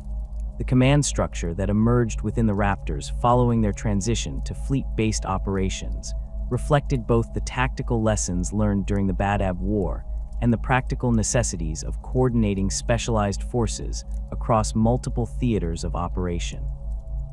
Chapter Master Corin Thravis established a leadership hierarchy that balanced the traditional authority structures mandated by the Codex Astartes with the flexibility required for the small unit operations that had become the chapter's signature capability. This organizational evolution represented a careful adaptation of established Astartes command principles to support the unique operational requirements that distinguish the Raptors from their more conventional brother chapters. The position of chapter master within the Raptors carried responsibilities that extended far beyond the traditional role of supreme military commander, encompassing intelligence coordination, diplomatic liaison with other imperial institutions, and the strategic management of resources across a dispersed fleet. Thravis himself exemplified the pragmatic leadership style that characterized the chapter's approach to command, having risen through the ranks based on demonstrated competence in complex operations rather than heroic individual achievements. His background as a former company captain who had survived the brutal urban warfare of Badab Primaris provided him with first-hand experience of the tactical challenges that shaped chapter doctrine. The succession planning implemented by Thravis addressed the unique challenges faced by a chapter whose operations frequently placed senior officers in high-risk situations far from medical support or rapid extraction. Rather than relying on a single designated heir, the chapter maintained a council of senior captains who possessed the experience and authority necessary to assume command if circumstances required. This distributed leadership model ensured continuity of operations while preventing the kind of succession crises that could paralyze chapter activities during critical missions. Company organization within the Raptors adhered to the fundamental structure outlined in the Codex Astartes, while incorporating modifications that reflected their specialized operational focus. The first company maintained its traditional role as the repository of the chapter's most experienced veterans, but these battle brothers were distributed across multiple strike forces rather than concentrated in a single formation. This deployment pattern maximized the availability of veteran expertise for critical operations, while ensuring that each major mission included warriors capable of making tactical decisions based on extensive combat experience. The veteran sergeants of the first company served as the backbone of Raptor's operational capability, combining decades of combat experience with specialized training in infiltration techniques and unconventional warfare methods. These warriors possess the tactical flexibility necessary to adapt established procedures to novel situations, while maintaining the discipline required for coordinated operations with other Imperial forces. Their role extended beyond simple squad leadership to encompass mission planning, intelligence analysis, and the training of less experienced battle brothers in the subtle skills required for successful covert operations. Terminator armor within the first company received modifications that enhanced its stealth capabilities, while preserving the protection and firepower that made it valuable for assault operations. Sound dampening materials integrated into the servo systems reduced the distinctive mechanical noise associated with Terminator movement, while specialized coating applications provided limited camouflage capabilities in appropriate environments. These modifications required extensive maintenance and regular recalibration, but allowed veteran battle brothers to employ their heaviest armor during operations where stealth remained a consideration. The 2nd through 5th companies functioned as the primary operational formations of the chapter, each maintaining approximately 100 battle brothers organized into tactical, assault, and devastator squads according to Codex principles. However, the internal structure of these companies reflected Raptor's tactical doctrine through the inclusion of additional reconnaissance specialists and the cross-training of all battle brothers in basic infiltration techniques. Company captains possessed greater autonomy than their counterparts in more conventional chapters, with authority to modify squad compositions and equipment loadouts based on specific mission requirements. Tactical squads within the battle companies received enhanced training in marksmanship and stealth techniques that exceeded standard codex requirements, reflecting the chapter's emphasis on precision engagement over overwhelming firepower. Squad sergeants learned to coordinate complex fire support patterns that maximize the effectiveness of their limited numbers while maintaining concealment from enemy observation. The integration of specialized ammunition types and suppressed weapon systems required additional training time, but provided tactical options that proved invaluable during the small unit operations that characterized Raptor's deployments. Assault squads adapted their traditional close combat role to support the chapter's infiltration capabilities through specialized training in silent movement techniques and the use of close combat weapons optimized for stealth operations. Jump pack modifications reduced exhaust signatures and engine noise while maintaining the mobility advantages that made assault marines effective in urban environments and facility infiltration missions. These specialists learned to coordinate their high-speed insertions with the movements of infiltrating tactical squads, creating synchronized attacks that overwhelmed enemy defenses through precise timing rather than brute force. Devastator squads within the Raptors received training in precision fire support techniques that emphasized target elimination over area suppression, reflecting the chapter's preference for surgical strikes that minimized collateral damage and preserved operational security. Heavy weapon specialists learned to engage specific targets at extreme ranges using advanced targeting systems and specialized ammunition, providing fire support that could eliminate key enemy assets without revealing the locations of supporting infantry units. The integration of camouflage systems and concealment techniques allowed devastator squads to maintain firing positions for extended periods while remaining undetected by enemy forces. The 6th Company maintained its traditional role as a reserve formation, but incorporated significant modifications that reflected the chapter's operational requirements. Rather than serving as a simple reinforcement pool, the 6th Company functioned as a specialized support formation that provided technical expertise, intelligence analysis, and logistics coordination for deployed forces. The company included larger than normal complements of tech marines, apothecaries, and communications specialists, whose skills proved essential for the extended independent operations that characterized Raptors' missions. The Scout Company represented perhaps the most significant departure from standard Codex organization, functioning not merely as a training formation for neophytes, but as an elite reconnaissance force capable of conducting complex intelligence gathering missions deep within enemy territory. Scout sergeants possessed decades of experience in covert operations and served as instructors who passed specialized techniques to the next generation of Raptors warriors. The company maintained permanent operational status rather than serving solely as a training organization, with scout squads regularly deployed on missions that required capabilities beyond those of standard tactical formations.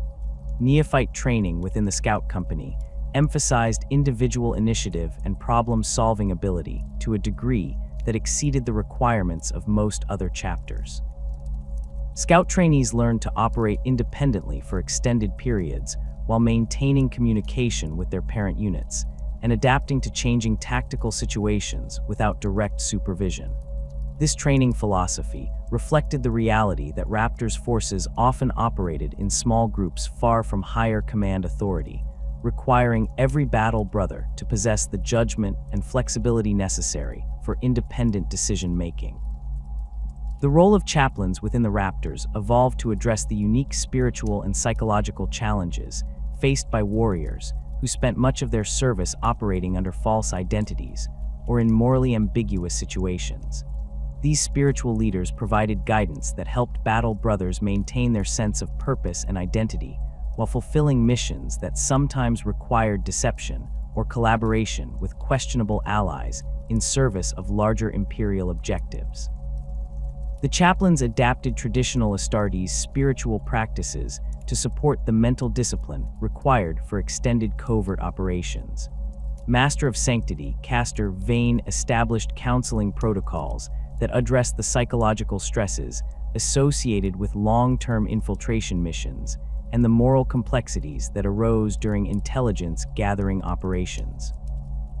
These sessions provided opportunities for battle brothers to discuss their experiences and concerns in a confidential setting, while receiving guidance that helped them reconcile their actions with their spiritual beliefs.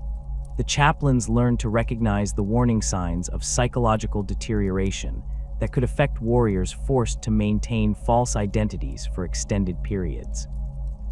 The spiritual guidance provided by Raptors' chaplains emphasized the practical application of imperial values rather than abstract theological concepts, focusing on how the emperor's will could be served through competent execution of assigned missions. This approach resonated with the pragmatic mindset that characterized the chapter's culture, while providing a moral foundation that supported their operational methods. The chaplains conducted regular services aboard fleet vessels that reinforced unit cohesion and maintained connection to the broader imperial faith despite the isolated nature of their operations.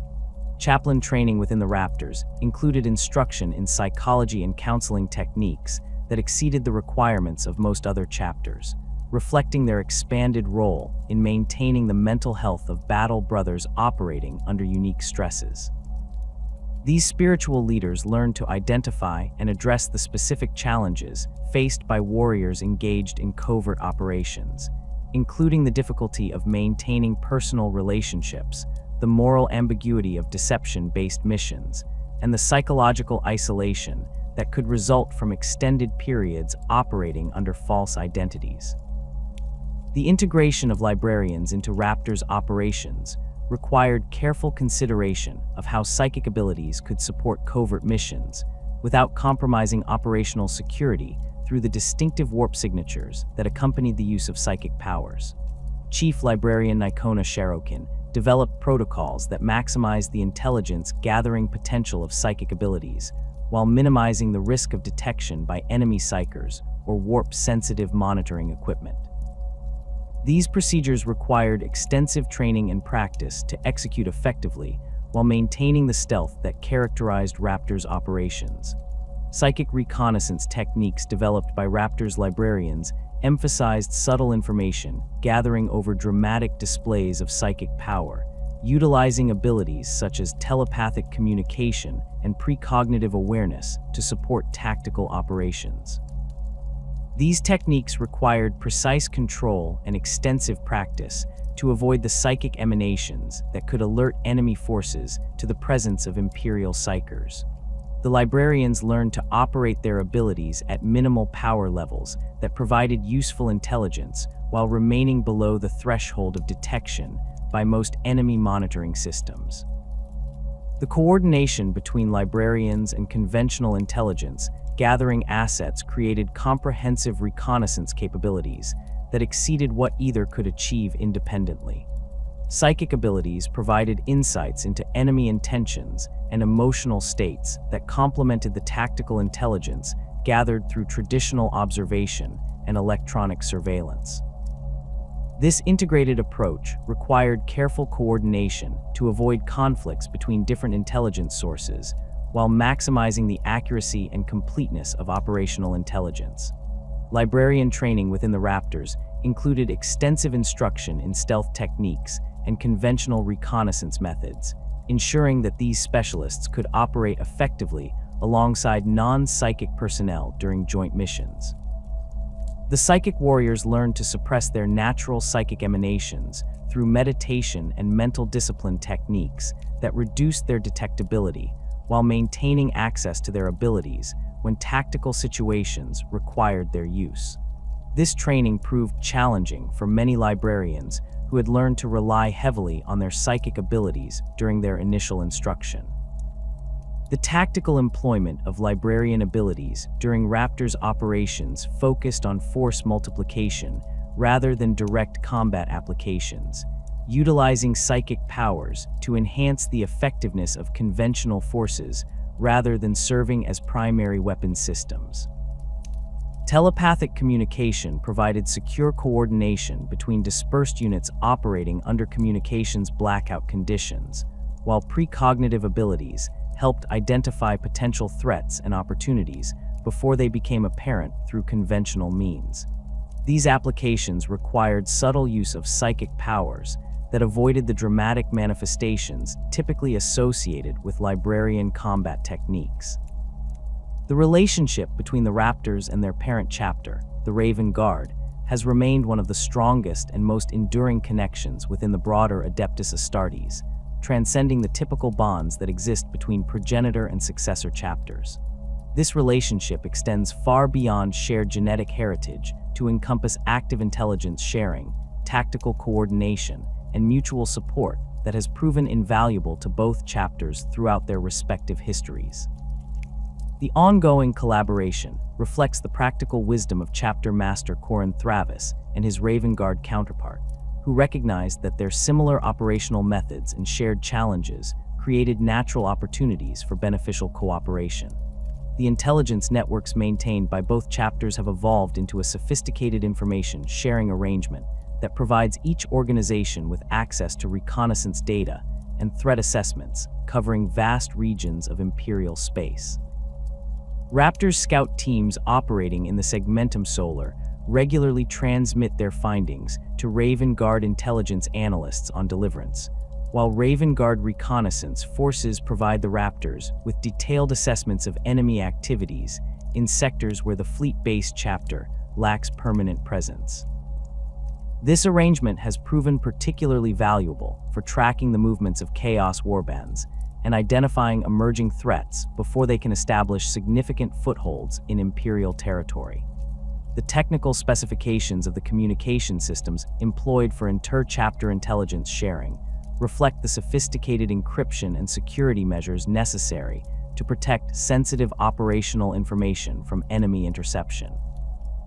Both chapters employ similar cipher protocols derived from their shared Raven Guard heritage, utilizing frequency-shifting transmission patterns and quantum encryption keys that change according to predetermined schedules known only to authorized personnel. The communication networks include multiple redundant pathways that ensure information can flow between the chapters, even when primary transmission routes are compromised by enemy action or warp storm interference. Joint training exercises conducted between Raptors and Raven Guard forces have become regular occurrences that allow both chapters to refine their tactical doctrines while sharing innovations and techniques developed through their respective combat experiences. These exercises typically focus on infiltration scenarios and precision strike operations that play to the strengths of both organizations, with mixed units conducting complex missions that require seamless coordination between battle brothers from different chapters. The training scenarios include urban warfare simulations, void-based boarding actions, and extended reconnaissance missions that test the limits of stealth technology and operational endurance. The exchange programs established between the two chapters have facilitated the transfer of specialized knowledge and techniques that might otherwise remain confined within individual organizations. Veteran sergeants from both chapters serve temporary assignments with their counterpart organization, gaining exposure to different approaches to similar tactical challenges while sharing their own expertise with their hosts. These exchanges have proven particularly valuable for the development of new stealth technologies and infiltration techniques, as the different operational environments encountered by each chapter provide unique testing opportunities for experimental equipment and procedures. The cooperation with Imperial Guard regiments has evolved from the practical necessities encountered during the Badab War into a comprehensive doctrine that maximizes the effectiveness of joint operations while minimizing the friction that can arise between Astartes and baseline human forces.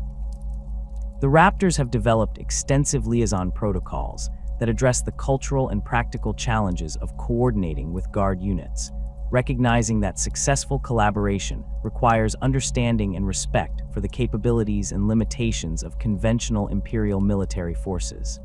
These protocols emphasize clear communication, realistic expectation management, and the careful integration of different operational tempos and tactical approaches. The reconnaissance specialization that characterizes many Imperial Guard regiments creates natural opportunities for productive collaboration with Raptors forces, as both organizations share common requirements for detailed intelligence gathering and extended observation missions. The Elysian drop troops have proven particularly compatible partners for Raptors operations, with their airborne insertion capabilities complementing the chapter's stealth and precision strike methods. Joint operations typically involve Guard reconnaissance units conducting initial area surveys and establishing observation posts, while Raptors forces prepare for more specialized infiltration missions that require Astartes capabilities. The Catachan jungle fighters represent another Imperial Guard formation that has developed effective working relationships with the Raptors, despite significant differences in their respective approaches to warfare. The Catachan's expertise in guerrilla warfare and their familiarity with operating in hostile environments without extensive logistical support align well with Raptors' operational methods, creating combined arms teams that can conduct extended operations in contested territory. The Guard regiment's knowledge of jungle and wilderness environments has proven valuable for Raptors forces operating on worlds where their urban warfare expertise is less applicable. The integration of Imperial Guard artillery support into Raptors operations requires careful coordination to ensure that fire missions enhance rather than compromise the stealth that characterizes the chapter's tactical approach. Guard artillery units learn to provide precisely timed suppressive fire that masks the sounds of Raptors' infiltration operations while creating diversions that draw enemy attention away from critical areas. The artillery crews receive specialized training in rapid displacement techniques that allow them to change positions quickly after fire missions, preventing enemy counter-battery fire from compromising their positions or revealing the presence of Imperial forces in the area. The command and control arrangements established for joint operations reflect the need to balance Astartes' authority with the practical requirements of coordinating large-scale military operations involving multiple unit types. Raptors officers typically assume overall tactical command, while Guard commanders maintain operational control over their own units, creating dual command structures that allow each force type to operate according to their strengths while maintaining overall coordination. These arrangements require extensive pre-mission planning and clear communication protocols to prevent confusion or conflicting orders during combat operations. The relationships with other second founding chapters have developed along lines that reflect both shared heritage and complementary capabilities, creating informal networks of mutual support that enhance the operational effectiveness of all participating organizations. The Revilers, another Raven Guard successor chapter, maintain particularly close ties with the Raptors due to their similar tactical approaches and shared challenges related to gene seed stability. Regular exchanges of technical information and medical data have proven beneficial for both chapters as they address the ongoing effects of genetic degradation that affects their respective battle brother populations. The Black Guard, despite their more conventional tactical doctrine, have established productive relationships with the Raptors through joint operations that combine stealth infiltration with traditional Astartes assault techniques. These collaborations typically involve Raptors forces conducting reconnaissance and target identification, while Black Guard units provide the sustained firepower necessary for eliminating heavily fortified enemy positions. The different operational tempos and tactical approaches of the two chapters create combined arms capabilities that exceed what either could achieve independently. Mutual support agreements between the Raptors and their fellow second founding chapters address the practical challenges of maintaining operational effectiveness while operating across vast regions of Imperial space. These agreements include provisions for emergency resupply, medical assistance, and technical support that can be provided when individual chapters encounter situations beyond their immediate capabilities. The arrangements also encompass intelligence sharing and coordinated response protocols that allow multiple chapters to address large-scale threats that might overwhelm individual organizations. The gene seed sharing arrangements established with other Raven Guard successors represent perhaps the most critical aspect of inter-chapter cooperation, as the genetic degradation that affects all Corax bloodline chapters requires careful management to prevent further deterioration. The chapters maintain joint repositories of genetic material that provide backup stocks in case of catastrophic losses, while shared research efforts work to develop treatments and countermeasures for the various implant failures that characterize their common genetic heritage. These programs require extensive security measures to protect the precious genetic material while ensuring that all participating chapters benefit from advances in medical treatment and genetic therapy. The diplomatic relationships maintained with various Forge worlds represent essential partnerships that provide the Raptors with access to the advanced technologies and specialized equipment necessary for their unique operational methods. Forge World Lucius continues to serve as a primary supplier of chameleoning and stealth technologies, with ongoing research and development programs that improve the effectiveness of concealment systems while reducing their maintenance requirements. The relationship includes regular exchanges of technical personnel and combat data that help refine these technologies for practical field applications. Forge World Ryza provides specialized ammunition and weapons modifications that enhance the precision and stealth capabilities of Raptors forces, utilizing their expertise in energy weapons and exotic materials to develop advanced bolt variants and suppressor systems. The technical collaboration includes joint development programs for new weapon systems and equipment modifications that address specific operational requirements identified through combat experience. The Forge World's manufacturing capabilities allow for the production of specialized equipment in quantities sufficient to equip entire companies while maintaining the quality standards necessary for reliable field performance. The maintenance and enhancement agreements negotiated with various Forge worlds address the ongoing challenges of supporting a fleet-based chapter that operates sophisticated equipment in demanding environments far from conventional repair facilities. These agreements provide priority access to technical expertise and replacement components, while establishing protocols for emergency repairs and equipment upgrades that can be performed in field conditions. The arrangements also include training programs that enhance the capabilities of Raptors Techmarines, while providing Forge World engineers with practical experience in the field application of their technologies. The research partnerships established with select Forge Worlds focus on developing solutions to the genetic challenges that affect the chapter's gene seed, while advancing the stealth and infiltration technologies that define their tactical capabilities.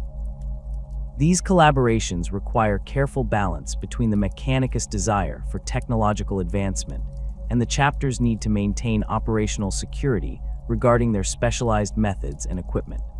The partnerships typically involve joint research teams working on specific technical challenges, while maintaining strict compartmentalization of sensitive information that could compromise operational effectiveness if it fell into enemy hands. The procurement relationships developed with rogue trader dynasties provide the Raptors with access to rare materials and exotic technologies that are not available through conventional Imperial supply chains, while offering the traders military protection and intelligence support for their commercial operations.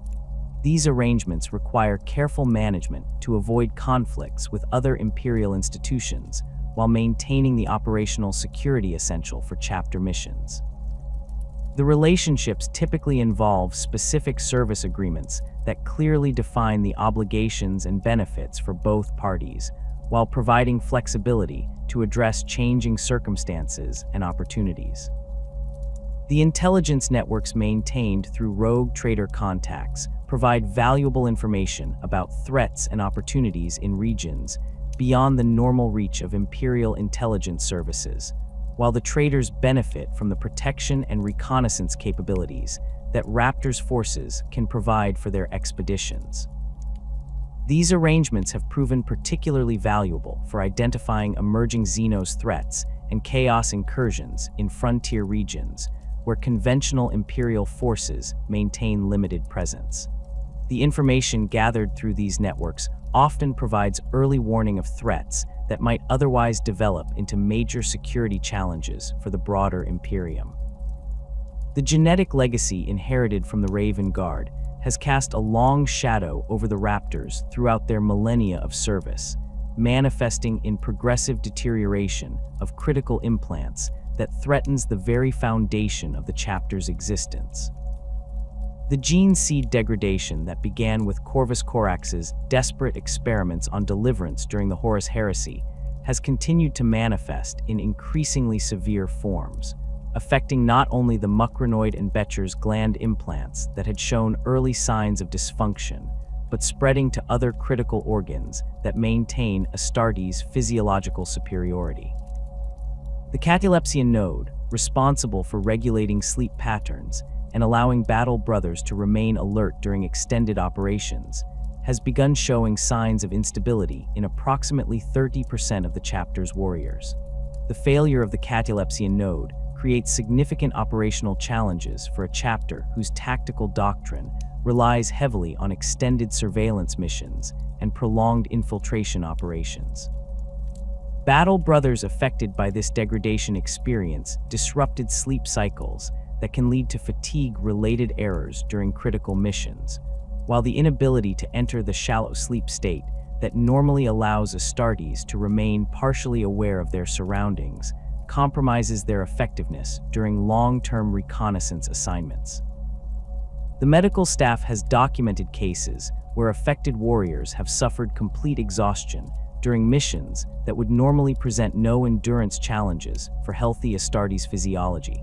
Chief Apothecary Marcus Thorne has established comprehensive monitoring protocols that track the progression of genetic degradation across the entire chapter, maintaining detailed medical records that document the onset and severity of various implant failures.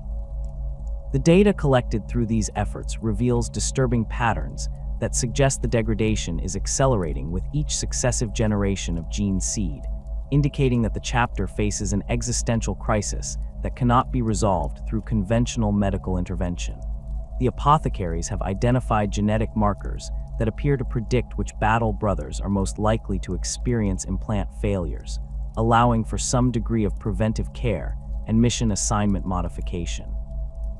The successor membrane, which should allow Astartes to enter suspended animation during severe injuries or extreme environmental conditions, has proven completely non-functional in over 60% of current Raptors battle brothers. This failure eliminates a critical survival mechanism that has saved countless Astartes lives throughout Imperial history, forcing the chapter to develop alternative medical protocols and evacuation procedures that can address severe injuries without relying on the natural suspended animation response. The medical teams have invested significant resources in developing portable life support systems that can sustain critically injured battle brothers during extended evacuation procedures. The mitigation efforts implemented by the chapter's medical staff focus on early detection and preventive treatment that can slow the progression of genetic degradation while maintaining operational effectiveness for as long as possible. Regular genetic screening identifies battle brothers who are beginning to show signs of implant instability, allowing medical intervention before complete failure occurs. These treatments include hormone therapy designed to support failing implants, specialized nutrition programs that provide enhanced cellular repair resources, and modified training regimens that reduce stress on vulnerable biological systems. The research partnerships established with several Forge worlds have expanded to include extensive collaboration with biologist magos specialists who possess advanced knowledge of human genetic modification and implant technology. These partnerships have yielded some promising developments in gene therapy techniques that might slow or halt the progression of genetic degradation, though the experimental nature of these treatments requires careful evaluation before they can be implemented on a chapter-wide basis. The research programs maintain strict security protocols to prevent sensitive information about Astartes biology from falling into unauthorized hands. Forge World Lucius has provided access to advanced genetic analysis equipment that allows the Raptors' medical staff to conduct detailed studies of their gene seed at the molecular level, identifying specific genetic sequences that appear to be associated with implant failures. The analysis has revealed that the degradation affects multiple chromosomal locations simultaneously, suggesting that Corax's modifications during the heresy introduced systemic instabilities that cannot be addressed through simple genetic repair techniques. The complexity of the genetic damage requires comprehensive treatment approaches that address multiple biological systems simultaneously. The collaboration with biologist specialists from Forge World Ryza has focused on developing synthetic alternatives to failing implants that could provide similar functionality without relying on the corrupted genetic templates that characterize the chapter's gene seed. These artificial implants utilize advanced biotechnology that mimics the function of natural Astartes organs while avoiding the genetic vulnerabilities that cause progressive failure. The development process requires extensive testing to ensure that synthetic implants can integrate properly with existing Astartes physiology without causing rejection reactions or other complications. Recruitment challenges facing the Raptors have intensified as the genetic degradation has progressed, with an increasing percentage of potential neophytes proving incompatible with the chapter's corrupted gene seed.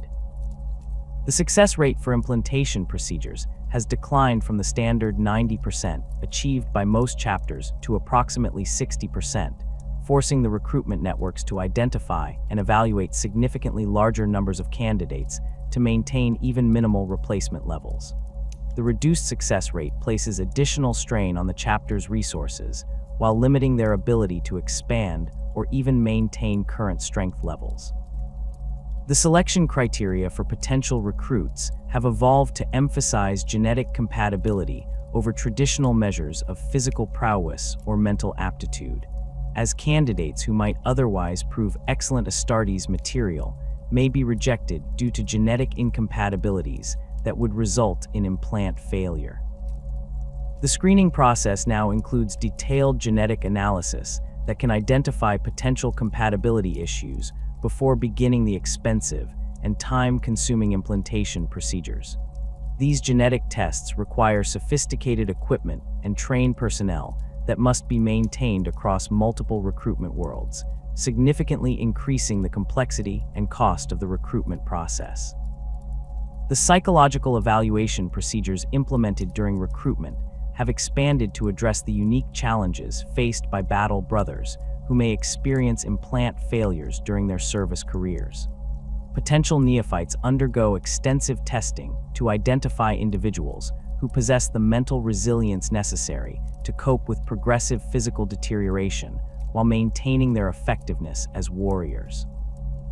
The psychological profiles emphasize adaptability and emotional stability, as battle brothers must be capable of adjusting their operational methods as their physical capabilities change due to implant failures. Training modifications implemented for new recruits acknowledge the reality that many battle brothers will experience some degree of implant failure during their service careers, requiring alternative techniques and compensatory skills that can maintain operational effectiveness despite physical limitations. Neophytes learn backup procedures for situations where normal Astartes capabilities may be compromised, including enhanced reliance on equipment and technology to supplement reduced biological capabilities. The training programs emphasize tactical flexibility and creative problem solving that can overcome physical limitations through superior planning and execution. The chapter's strength has declined steadily over the past several centuries as recruitment challenges and battle losses have outpaced the ability to replace fallen battle brothers with new recruits. Current estimates indicate that the Raptors maintain approximately 700 active battle brothers, significantly below the 1,000 warrior strength mandated by the Codex Astartes.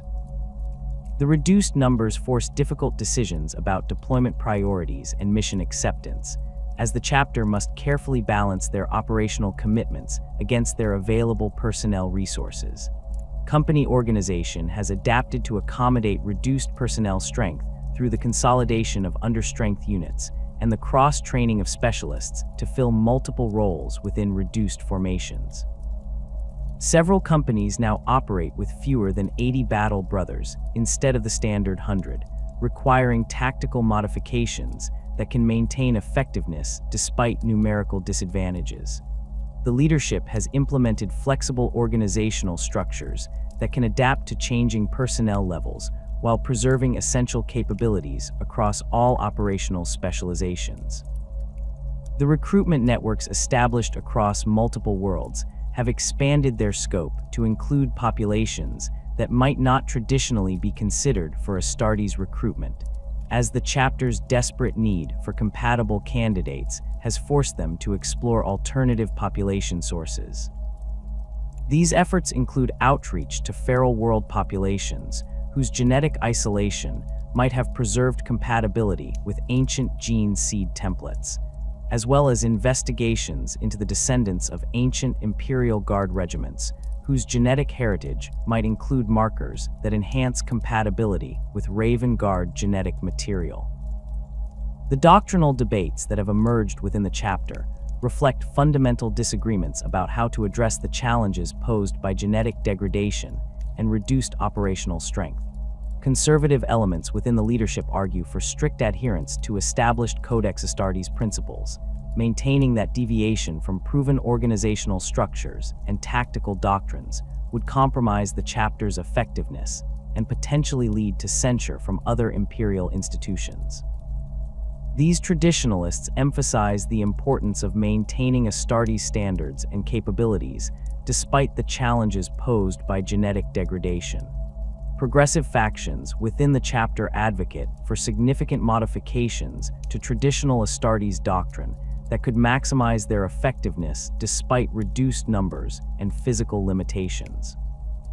These reformers argue that strict adherence to Codex principles designed for full-strength chapters with stable gene seed is counterproductive when applied to their current circumstances. The progressive elements push for increased reliance on technology, enhanced cooperation with other Imperial forces, and tactical innovations that leverage their specialized capabilities while compensating for their numerical and physical disadvantages. Chapter Master Laius Isadin, who assumed command following the death of Corin Thravis during the Badab War, has attempted to balance these competing perspectives while maintaining chapter unity and operational effectiveness. His leadership style emphasizes practical solutions that preserve essential Astartes capabilities while acknowledging the reality of their genetic challenges. Isadin has implemented gradual changes to chapter doctrine that incorporate both traditional elements and necessary adaptations, seeking to maintain continuity with their heritage while addressing current operational requirements. The tactical doctrine debates focus particularly on the appropriate level of integration with Imperial Guard and other baseline human forces, as increased cooperation could compensate for reduced Astartes numbers while potentially compromising the independence and elite status that defines Space Marine operations. Some officers argue that closer integration with conventional forces represents a practical necessity that maximizes overall Imperial military effectiveness, while others contend that excessive reliance on baseline humans undermines the fundamental nature of Astartes warfare and reduces the chapter's strategic value. Equipment standardization discussions reflect similar tensions between traditional Astartes approaches and practical adaptations to current circumstances. The chapter's reliance on specialized stealth equipment and modified weapon systems has created logistical challenges that strain their reduced resources, while the complexity of maintaining advanced systems with fewer technical personnel poses ongoing operational risks. Some elements within the chapter advocate for simplified equipment loadouts that reduce maintenance requirements, while others argue that their specialized capabilities represent their primary strategic advantage and must be preserved despite the costs. External criticism from other chapters has intensified as the Raptors' unconventional methods have become more pronounced in response to their internal challenges. Several brother chapters have expressed concerns about the Raptors' extensive use of camouflage and stealth techniques, arguing that such methods represent a departure from the honorable traditions of the Adeptus Astartes and undermine the inspirational role that Space Marines should play in Imperial military operations. These critics contend that excessive reliance on concealment and deception compromises the martial pride and aggressive spirit that defines Astartes culture. The Imperial Fists have been particularly vocal in their criticism of Raptors' tactical methods, with several senior officers expressing concerns that stealth-focused operations represent a form of cowardice that is inconsistent with Astartes' values. These criticisms have created tensions during joint operations, where different tactical philosophies have led to coordination difficulties and conflicting approaches to mission execution. The Imperial Fist's emphasis on direct assault and fortification warfare contrasts sharply with the Raptors' preference for indirect approaches and precision strikes. The Ultramarines have raised questions about the Raptors' adherence to Codex Astartes principles, particularly regarding their modified organizational structures and non-standard equipment loadouts. Several Ultramarines commanders have suggested that the Raptors' adaptations represent dangerous precedents that could undermine the standardization and interoperability that the Codex was designed to ensure. These concerns have been communicated through official channels to the Adeptus Terra, though no formal censure has been issued against the chapter. The Black Templars have expressed the most severe criticism of Raptors' methods, with Marshal Helbrecht publicly questioning whether stealth-based tactics are consistent with the Emperor's will and the honorable traditions of the Adeptus Astartes. The Black Templars' emphasis on zealous assault and close combat represents a fundamental philosophical opposition to the Raptors' measured and methodical approach to warfare. These ideological differences have prevented effective cooperation between the chapters and created ongoing tensions within the broader Astartes community. The response to external criticism has varied among different elements within the Raptors' leadership, with some officers advocating for modifications to their methods that would address the concerns raised by brother chapters, while others argue that their tactical effectiveness justifies their unconventional approaches regardless of external opinions. The debate reflects broader questions about the balance between tactical innovation and traditional Astartes values, as well as the appropriate degree of autonomy that individual chapters should maintain in developing their operational methods.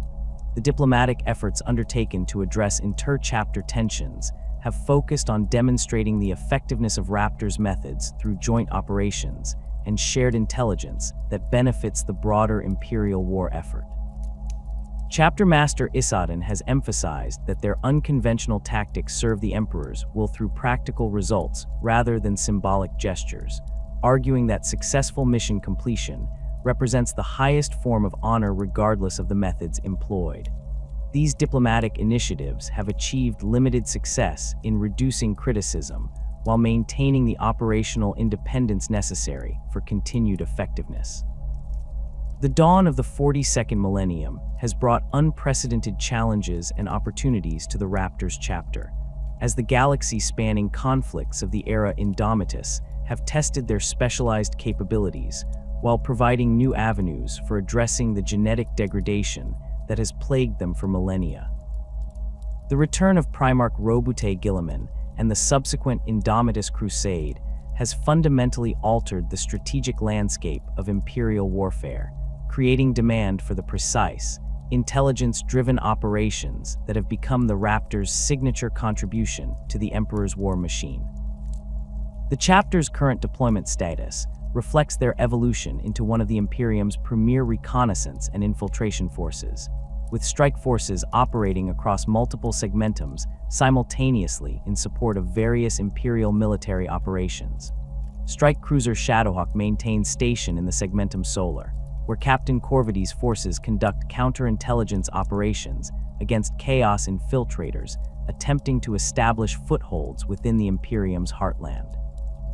The vessel's sophisticated sensor arrays and communication equipment serve as a coordination hub for intelligence networks spanning dozens of systems, providing real-time threat assessment and tactical support for Imperial Guard regiments and other Astartes chapters operating in the region. The battle barge Shadow Strike, now under the command of Captain Kayvon Shrike following his transfer from the Raven Guard, operates in the segmentum Obscurus, where the aftermath of the 13th Black Crusade has created numerous opportunities for specialized operations. The vessel's modified training facilities have been expanded to include simulation chambers that can replicate the environmental conditions found on demon worlds and chaos-corrupted systems, allowing battle brothers to prepare for the unique challenges posed by warp-tainted environments. The ship's apothecarium has been enhanced with equipment designed to monitor and treat the effects of chaos corruption, as prolonged operations in contested regions have exposed Raptors' forces to various forms of spiritual and physical contamination. Strike cruiser Nightfall continues its patrol operations in the Eastern Fringe, where the expanding Tau Empire and resurging Tyranid Hive fleets have created complex tactical situations that require careful intelligence gathering and precision strikes. Captain Solari's forces have developed specialized techniques for operating against Xeno's enemies, whose technological capabilities and tactical doctrines differ significantly from the human opponents that traditionally characterized Imperial conflicts. The Battle Brothers have learned to adapt their stealth techniques to account for Tau sensor technology and Tyranid bioforms that possess sensory capabilities beyond normal human parameters. The integration of Primaris Marines into the Raptors chapter has proceeded with characteristic caution and methodical evaluation, as the leadership recognized that the enhanced capabilities offered by these new warriors must be carefully balanced against the operational security requirements that define their specialized role. The first Primaris reinforcements arrived in the early years of the 42nd millennium, consisting of carefully selected volunteers from various Ultima founding chapters, who possess the temperament and skills necessary for adaptation to Raptors' operational methods. These warriors underwent extensive retraining that emphasized stealth techniques and precision marksmanship over the more aggressive assault tactics that characterized their original instruction.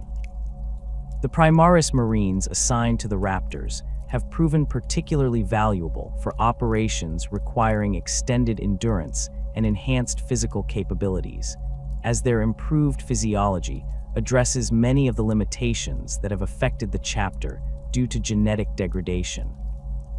The Mark X Tacticus armor worn by these warriors has been modified to incorporate the same stealth enhancements employed by the chapter's traditional battle brothers, though the larger size and different proportions of Primaris physiology required significant adaptation of existing chameleoning systems and sound dampening technologies. The chapter's Techmarines have developed specialized modification procedures that maintain the enhanced protection offered by Mark X armor while providing the concealment capabilities essential for Raptors' operations. The weapons employed by Primaris Marines within the Raptors have received similar modifications to support the chapter's tactical requirements, with bolt rifles and other standard Primaris weapons receiving suppressor systems and specialized ammunition types that align with established chapter doctrine. The increased range and accuracy of Primaris weapon systems complement the chapter's emphasis on precision engagement, while their enhanced stopping power provides advantages when operating against heavily armored enemies or in situations where immediate target neutralization is critical for mission success. The command structure has adapted to incorporate Primaris Marines through the creation of mixed formations that combine the experience of veteran battle brothers with the enhanced capabilities of the new warriors. These integrated squads typically include a veteran sergeant who provides tactical leadership and specialized knowledge, while Primaris Marines contribute their superior physical capabilities and advanced equipment.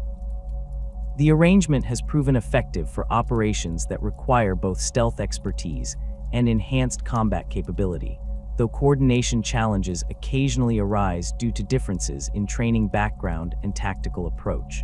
Training programs for Primaris Marines assigned to the Raptors emphasize the cultural and tactical elements that distinguish the chapter from more conventional Astartes organizations.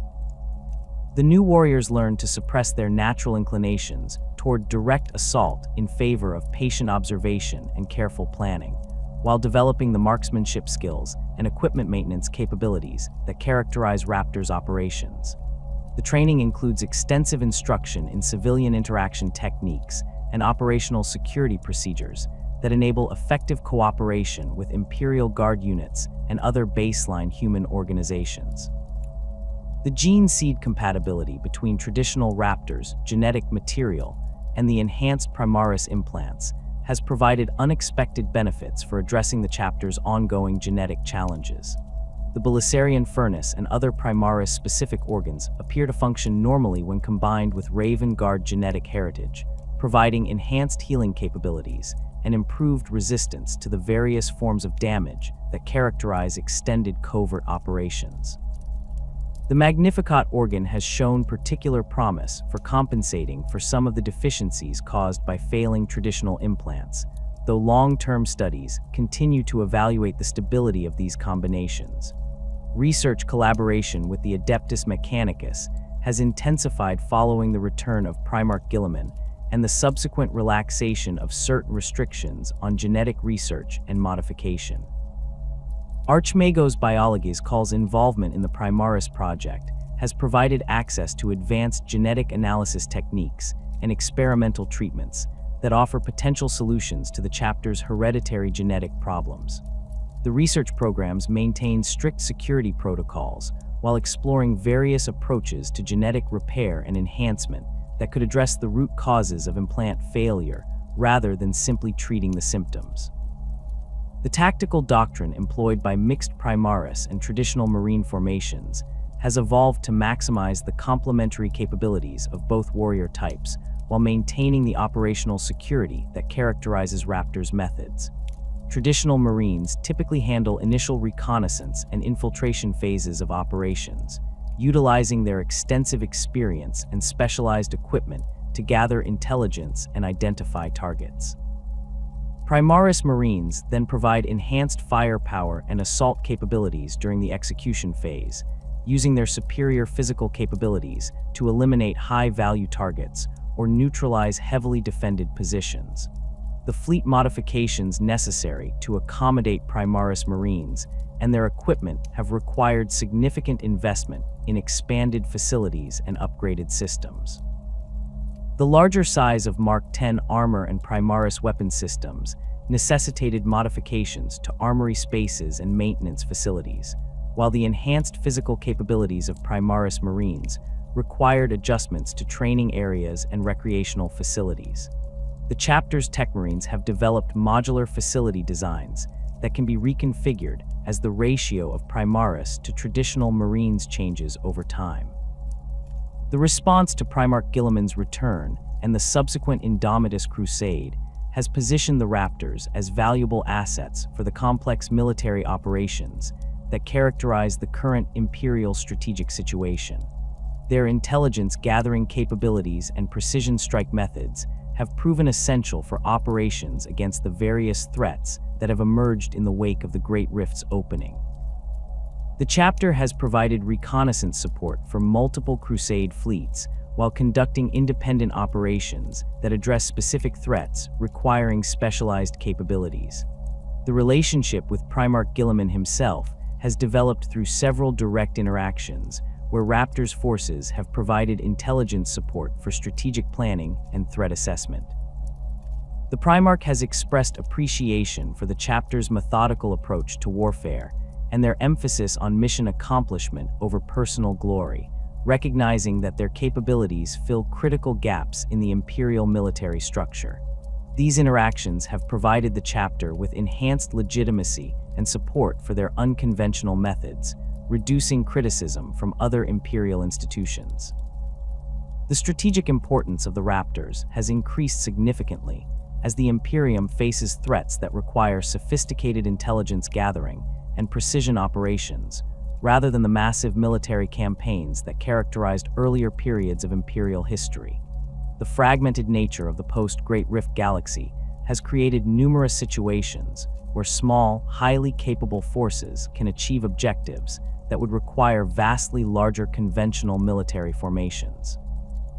The chapter's ability to operate independently for extended periods while maintaining coordination with larger Imperial forces makes them particularly valuable for operations in regions where conventional supply lines and communication networks have been disrupted. Future projections for chapter development focus on continued integration of Primaris capabilities while preserving the specialized skills and cultural elements that define their operational effectiveness. The leadership recognizes that maintaining their unique tactical niche requires careful balance between adaptation to changing circumstances and preservation of the expertise developed over millennia of specialized operations. The chapter's evolution will likely continue toward greater technological sophistication and enhanced coordination with other Imperial forces while maintaining the independence and flexibility that characterizes their current operations. The recruitment challenges that have affected the chapter for centuries show signs of improvement as Primaris technology provides alternative pathways for creating new battle brothers that bypass some of the genetic compatibility issues that have limited traditional recruitment. The enhanced success rates achieved with Primaris implantation procedures could potentially allow the chapter to return to full strength over time, though this process will require careful management to ensure that new recruits receive proper training in the specialized techniques that define Raptors' capabilities. The technological advancement opportunities presented by closer cooperation with the Adeptus Mechanicus and access to Primaris technology could address many of the equipment limitations that have constrained chapter operations. Advanced stealth systems, improved communication equipment, and enhanced weapons platforms could significantly increase operational effectiveness while reducing the maintenance burden that has strained the chapter's limited technical resources. The development of these capabilities will require continued investment in training and infrastructure to ensure that Battle Brothers can effectively employ increasingly sophisticated equipment. The chapter's role in the broader Imperial military structure continues to evolve as their specialized capabilities become increasingly relevant to the complex threats facing the Imperium in the 42nd millennium. The emphasis on intelligence-driven operations and precision strikes aligns well with the strategic requirements created by the fragmented galaxy and the diverse array of enemies that Imperial forces must address. The Raptors' ability to operate effectively against human, Xenos, and Chaos enemies makes them valuable assets for the flexible response capabilities that characterize current Imperial military doctrine. The legacy of the Raptors represents a successful adaptation of traditional Astartes capabilities to address specific operational requirements while maintaining the essential characteristics that define Space Marine effectiveness. Their evolution from a conventional second founding chapter to a specialized reconnaissance and infiltration force demonstrates the potential for tactical innovation within the rigid structure of Imperial military doctrine. The lessons learned through their development process have influenced the tactical approaches employed by other chapters and contributed to the broader evolution of Astartes warfare in the current era. As the Imperium faces an uncertain future marked by existential threats and fundamental changes to the strategic environment, the Raptors stand ready to continue their service as the Emperor's quiet professionals. Their commitment to mission accomplishment over personal glory, their mastery of specialized warfare techniques, and their ability to adapt to changing circumstances position them to remain valuable contributors to Imperial military operations, regardless of what challenges emerge in the millennia to come. The chapter's journey from the ashes of the Horus Heresy to their current status as elite specialists demonstrates the enduring strength of the Astartes ideal and the continuing relevance of Corvus Corax's tactical legacy in service to the Golden Throne.